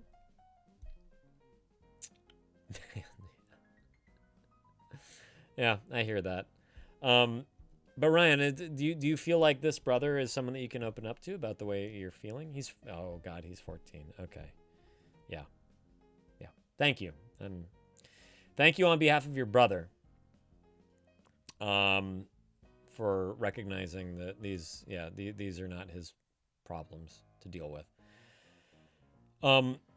That said, I want you to stick around long enough to ultimately have a heart-to-heart with him when he's older. And he can ultimately know, that he saved your life. 3 years ago when he was 11. Man. Yeah. Lou, very good question. I'm curious, but do you find that a problem shared and talked about is made easier at all? There you go. And thank you for that honesty, Ryan. Talking is so simple. It's such a simplistic fucking act. And I think that's why it's so often overlooked. And also just being men, right? Men are raised to not discuss their issues, to not discuss their emotions or their feelings or anything that they are experiencing on their own because they're a fucking man. Grow a fucking pair, walk it off, get on with your goddamn life. Do what you have to do. Just shut the fuck up and be a man, for God's sake, right? That's the experience that we all have. And I don't think anything is more detrimental to a young male that is growing and is meandering through life, through very difficult times, especially like teenage years, when your hormones are raging and your body is changing and things are confusing and your parents are just like, shut the fuck up. Your problems aren't real because you're young. Just be a fucking man. I really don't think that anything is more detrimental. I think that talking helps. Talking doesn't cure, right? Talking hopefully offers a bit of clarity, hopefully offers a bit of support, and hopefully encourages the person that is bringing their stories, their experiences to the table, hopefully offers them a little bit of encouragement to make the necessary changes where they can in order to have a positive outcome on the opposite side of a situation, or how to better manage a problem that they routinely face. Some problems don't go away, right? As we all know, right, Ryan? Some problems are kind of here for the foreseeable future. And the whole object is to try to manage it so that you're living a little bit better, right? Like that's kind of the main priority to a lot of problems that are chronic, that until you're older, until circumstances greatly change, can you get out of it? Lou, this is going to be a little niche, but I used to live in the UK, and they had this thing called Andy's Man Club, where men would go and talk about their issues together. That is beautiful. I fucking love it. Strong men also cry. I really do. Maybe there's something like that in your area. Very, very good thinking. It sounds like it might be a way to get it off your chest without it being one-to-one and that pressure. Yeah, that's a really, really good fucking idea, Lou. And that's something that I routinely recommend in here are group settings, group therapies, where you can really go, you can talk, and you can certainly not feel alone. And especially the fact that it's not a one-on-one, it doesn't have that kind of that pressure or that stress and like forcing you to get something out. Most of these group situations, you can just go and sit, and you can offer support to others. You can offer empathy and sympathy, and you can listen, and you can help validate other people that maybe in your mind have it worse, maybe don't have it as worse as you have, but you're keeping everything in. So that's up to you to decide. And it's also doesn't even really matter. So group situations are very, very, I think, important. They're very beneficial.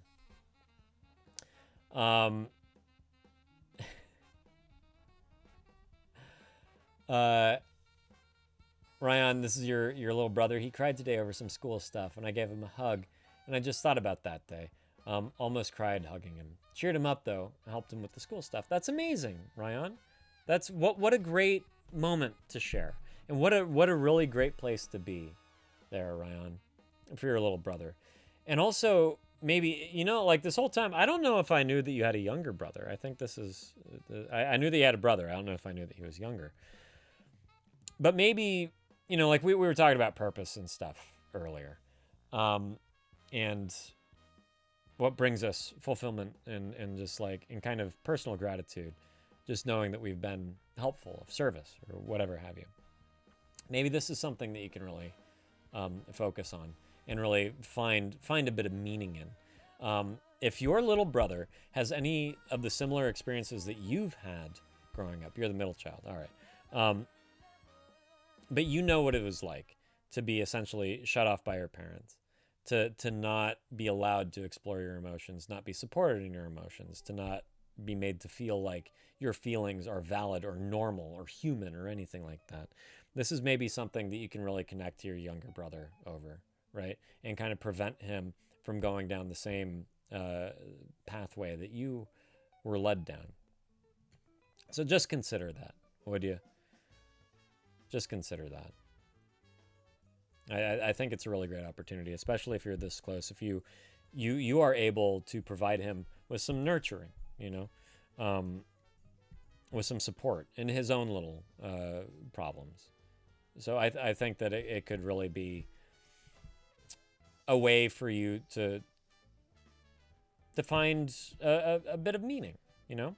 You hype him up, help him out every chance I get. I never want him to get where I was at 17. Beautiful, dude. That's fucking beautiful. You know where you were at 17. Your parents don't know. Your parents are in the clouds in regards to that. They don't know a fucking thing. I think you got someone to watch over, honestly. I don't know how your older brother's doing. I don't know if he's in the same place. I don't know what's going on with that. But I think that this is something. Yep, no, of course they don't, Ryan. Of course, yeah. So I think that this is something that you can really lean into for yourself, you know. And to really also to show yourself that you can provide something, and that you're good at something, and that you do have some sort of purpose, whatever that may be. You know, I come on here and I do this 3 times a week. I'm trying to get my license to help people. My whole purpose is surrounded in servitude. How can I be of use to other people? How can I serve other people? You know, and I'm not trying to big myself up, you guys. I'm not trying to to sound highfalutin or high and mighty or anything like that. I think until you yourself discover that kind of personal meaning, it's really hard to find, because when you're a kid, you're not urged to help other people. You know, you're not urged to be of service. You're urged to be a kid, or to shut up and do your schoolwork, or to be the pro on the football team, or whatever. You know. So just keep that in mind, Ryan, while you're going about your day, while you're doing everything that you have to do, that, you know, maybe there's something that you can bring home at the end of the day. And it's something that's a little beyond you, you know. Older brother is a successful nerd with amazing academic abilities, shitty emotional intelligence. Hello, babe. Whoops! Because my emotional intelligence is quite high. Surprise. Jen, it sounds like you're going to be a good role model for him, and clearly it fills a hole. Yeah, abso-fucking-lutely, right? That is needed where you're at. To provide him that support. It's hard being a pillar, though, when you're struggling, so hoping you can find ways to help yourself, too. Hopefully, hopefully through these kinds of acts, Ryan, you can reflect on ways that maybe you can help yourself too, or maybe you can seek similar kind of traits in others. You know, if it's not going to be your parents, if it's not your dad or your mom or older brother or anyone. I'm glad that you're not getting support from your younger brother, because he has no right to be offering you support. But maybe, you know, there's some qualities you can find in yourself, because you have some really positive qualities, my friend, you can ultimately find in other people. You know.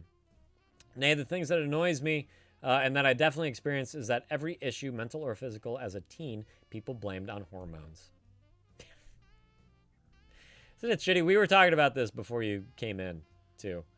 God. Yeah. We were talking about that before you came in, and just how quickly teens are written off, young people are written off, because of hormones, because they're not adults and they don't understand fucking real life. They're not a part of the real world. I'll just wait till you have real fucking problems. It's such bullshit. It's such a shitty fucking way to go about acknowledging, quote unquote, someone's issues. It's so fucking destructive. It's destructive, and it's disruptive. My fucking God. I don't understand why that is the norm, you know? Never fucking will. Dorian, I'm guessing by what you're saying is it's been a while that you're not okay. Yeah, for him it's been a long fucking time, Dorian. I was wondering since when you were feeling that way. I don't know you, and I'm sorry if I'm asking awkwardly. So how long have you been feeling this way, is what Dorian's asking, Ryan. Since you were 12, shit at the fan at 17. There you go. Lou, for me, I always had familial troubles, but I found it was a big change for me once I gained some independence. Key. That I could pick up and choose which family I spent time with and really help improve my mood. And to be able to offer you that opportunity to build your own boundaries, you know, like say if there's specific family members that really just fuck with you, right, all the fucking time. You and your independence, you have that ability to finally set up some fucking roadblocks for these people, right? Independence is key, not only to growth and to just simply living, but also to survival in a lot of ways as well. It is so fucking necessary, and I hear that. What's up, Max? Good to see you. Welcome on in. Ooh, cheers to you. I hope that you're doing a little bit better. But thank you, Lou, for mentioning that. It's so fucking true. It really is. Nay, like I was undiagnosed disabled as a teen, and I got told all my pain, leg problems were just growing pains. Oh boy, yeah. Did you ever have that? What's it called, Nay? When essentially like you come in with a bunch of symptoms, but ultimately it is psychological. That has a name, and I wonder if they also asked, like kind of shrugged it off as you having that. What the fuck is that, you guys? What's that like disease, quote unquote? This is like an achy pain all day long, but it's more psychological than anything.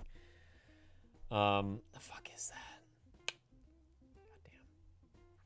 Lou, my adoptive mother would just suck any energy or hope out of a room. It was genuinely impressive. So being able to move from her to spending time with grandparents and my sister, it's really big for me. I believe it. Yeah. God, I'm sorry that was your experience. Were your grandparents your adoptive grandparents, or were they biological grandparents? What's the No, it's not. It's not psychosomatic. It's not chronic fatigue. Not placebo. It's not hypochondriac. It has an actual name when it is in fact all psychosomatic. God, what the fuck is it? Shit, I can't remember. Fuck. But that's amazing, Lou. I'm really, really glad that you're able to get out and to, experience something new, and something better. Asbella, I feel this too. In school, I just put my back out, so it was just the start of all this. But this one time, I couldn't get up off the floor because of my back, and they couldn't call an ambulance because there were important visitors. Cool. An AMD. They didn't want to see them, and they didn't want to see an ambulance again. Like, the fuck is... Wow. They dragged me up off the floor whilst I was in agony and put me in a wheelchair and wouldn't even let me go home. My fucking goodness. If when you are in dire need of help, assistance, health, physical, mental, whatever the fuck it might be, when you're a kid and you are constantly shown, hey, kid, there's no fucking help for you. You're on your own. When you're an adult and you need help, this is what you bring with you, right? Like, this is it. I'm not worthy of actual help. There is no help for me. There is no one out there that can possibly help me. I'm on my own. This is the kind of this is the kind of learning experience that you get. It's what you're conditioned to believe as an adult, and it couldn't be more fucking, I think abusive is the word, Lou. Truly. Hey! Excellent. I got 10 minutes. I got 10 minutes left, Lou. Can't wait to hear from you.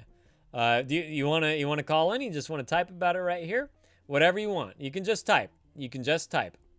Yeah, that's fine. That's fine, Lou. If there is something that you want to discuss that we can focus. Oh, you're just trying it. Okay. Well, exclamation point, leave. Get the fuck on out of here. Good night, Mermy. Thank you so much for joining today and for sticking around. If you guys have not yet, fuck off would be a good one. If you guys have not yet followed Space Mermy, what the fuck's the matter with you? Go fucking follow Mermy. Oh my God, Big Dollar, how are you doing? Wow, it has been so long. Here comes the Big Dollar train, screeching down the tracks. Hear it holler loud. The ground shakes, the whistle blows. and you know it's rolling proud. Go big Vic train, go full steam, no brakes, just power on display, go big dollar dollar, yee, bite and click. Let's get it, we run on the rails all day. Fiend, that means end. Slap that sticker on it, my dude. There you go. Right there, just like, off. There you go. Yee. Yeah, that is an entrance for sure. That's some WWE shit right there. Wow. Yeah, everything's fine over here, man. I hope same with you. Been a minute. Yeah, I hope you've been taking care of yourself. I hope things been moving along soundly down the big fucking dollar tracks. And yeah. Best of luck to everything coming your way. That's for fucking sure. Max, yes, speaking of changing your surroundings, changing your environment, I think that it is imperative that you fucking move. I hope that you get a fucking job, that you earn enough money to move in with some roommates. Emphasis on the roommates part, because God knows, if you're in America, you cannot afford a place on your own for a while. So seriously, earn that fucking paycheck. Get the fuck out. Get the fuck out, truly. You shouldn't be there anymore.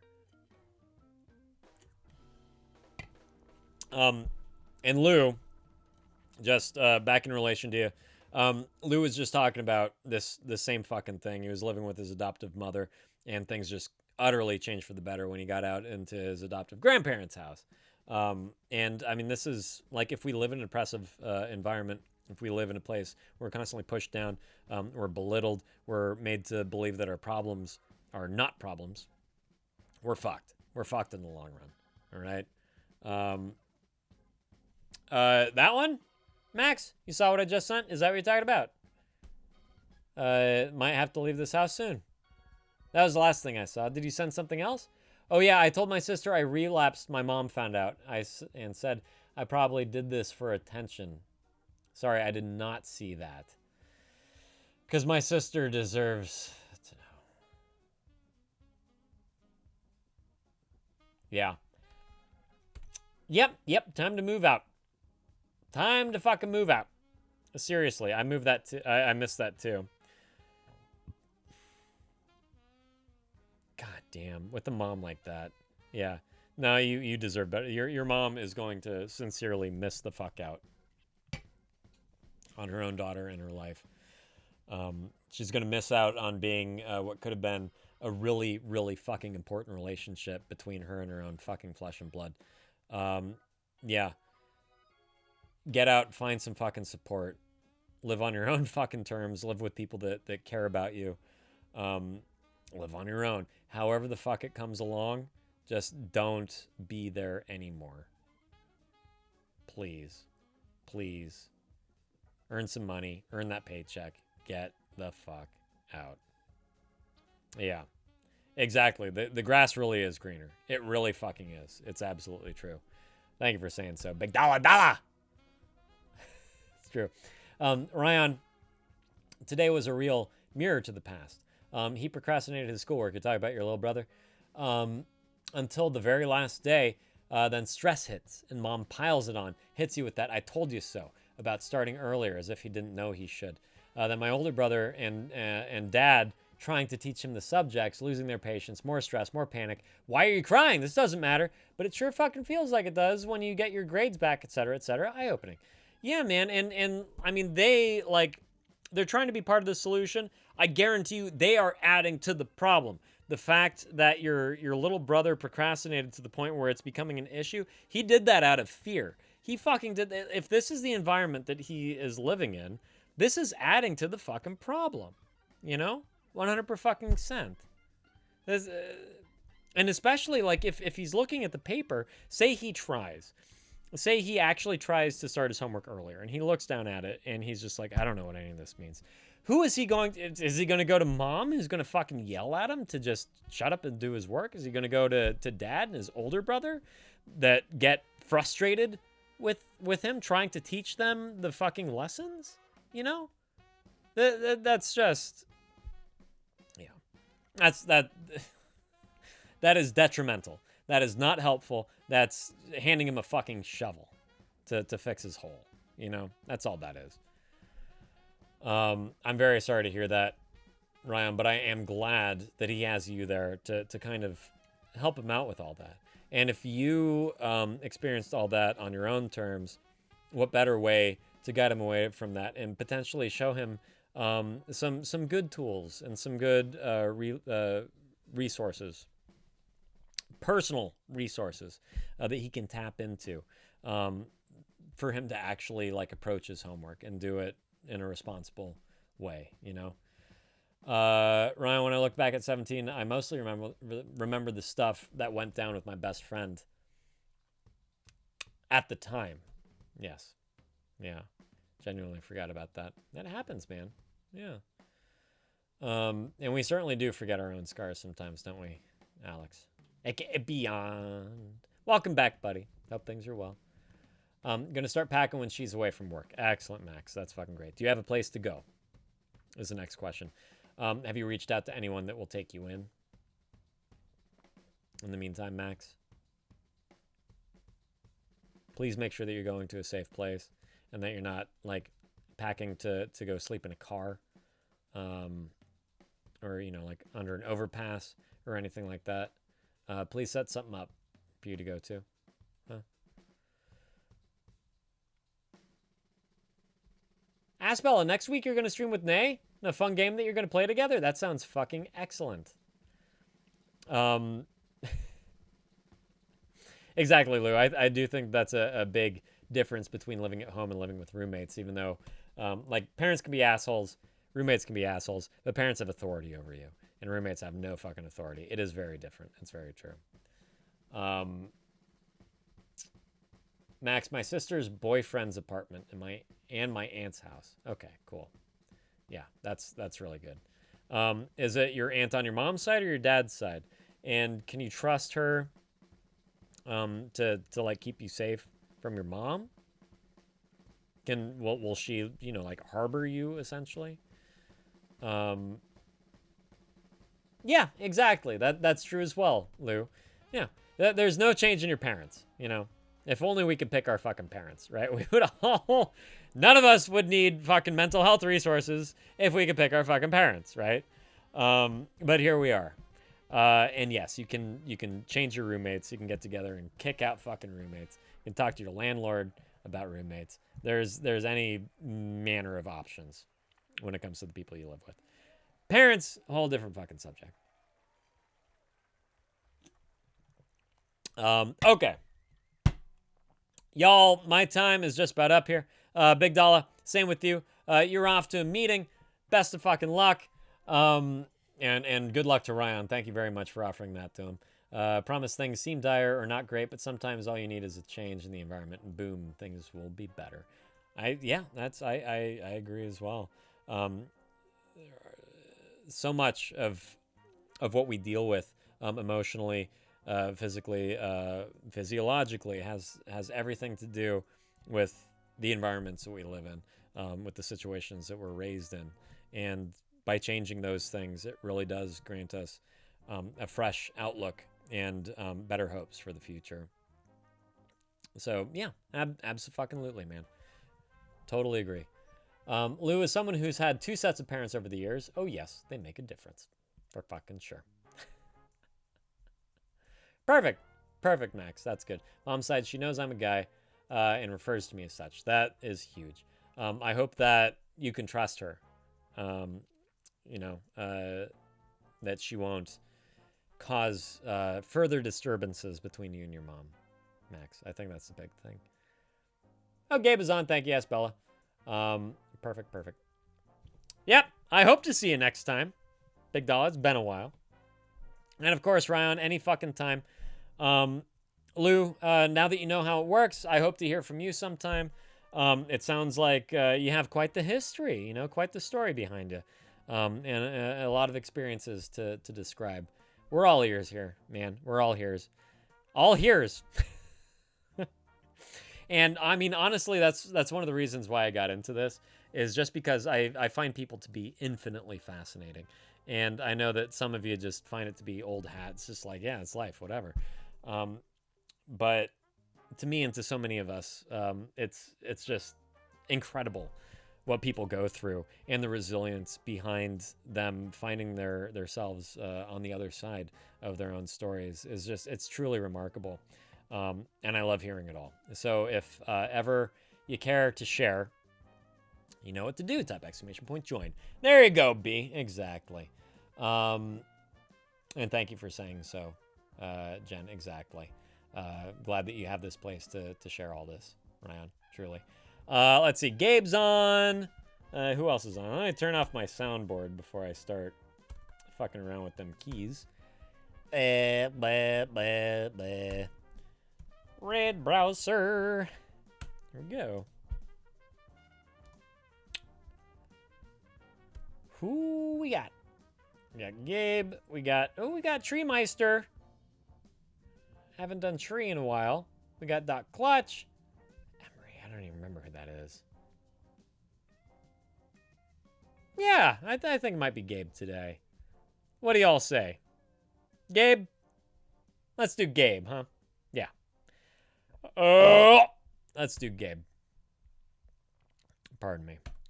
All right, that is populating. Well, thank you all. Truly could not thank you all enough for being here and just for offering so much of yourselves, you know, to the conversations that we have. Stream in, stream out. It really makes this place what it is, and it offers people the comfort and hopefully security for them to join as newcomers, like Lou has done, and to just, you know, share a little glimpse of what they've been through. It's really the power that we kind of offer, and this community amazes me every time I log on. So thank you all so fucking much for making it what it is. It wouldn't happen without you all. Thank you to my mods for being fucking incredible. And until Friday, you guys, y'all keep taking care of yourselves and each other.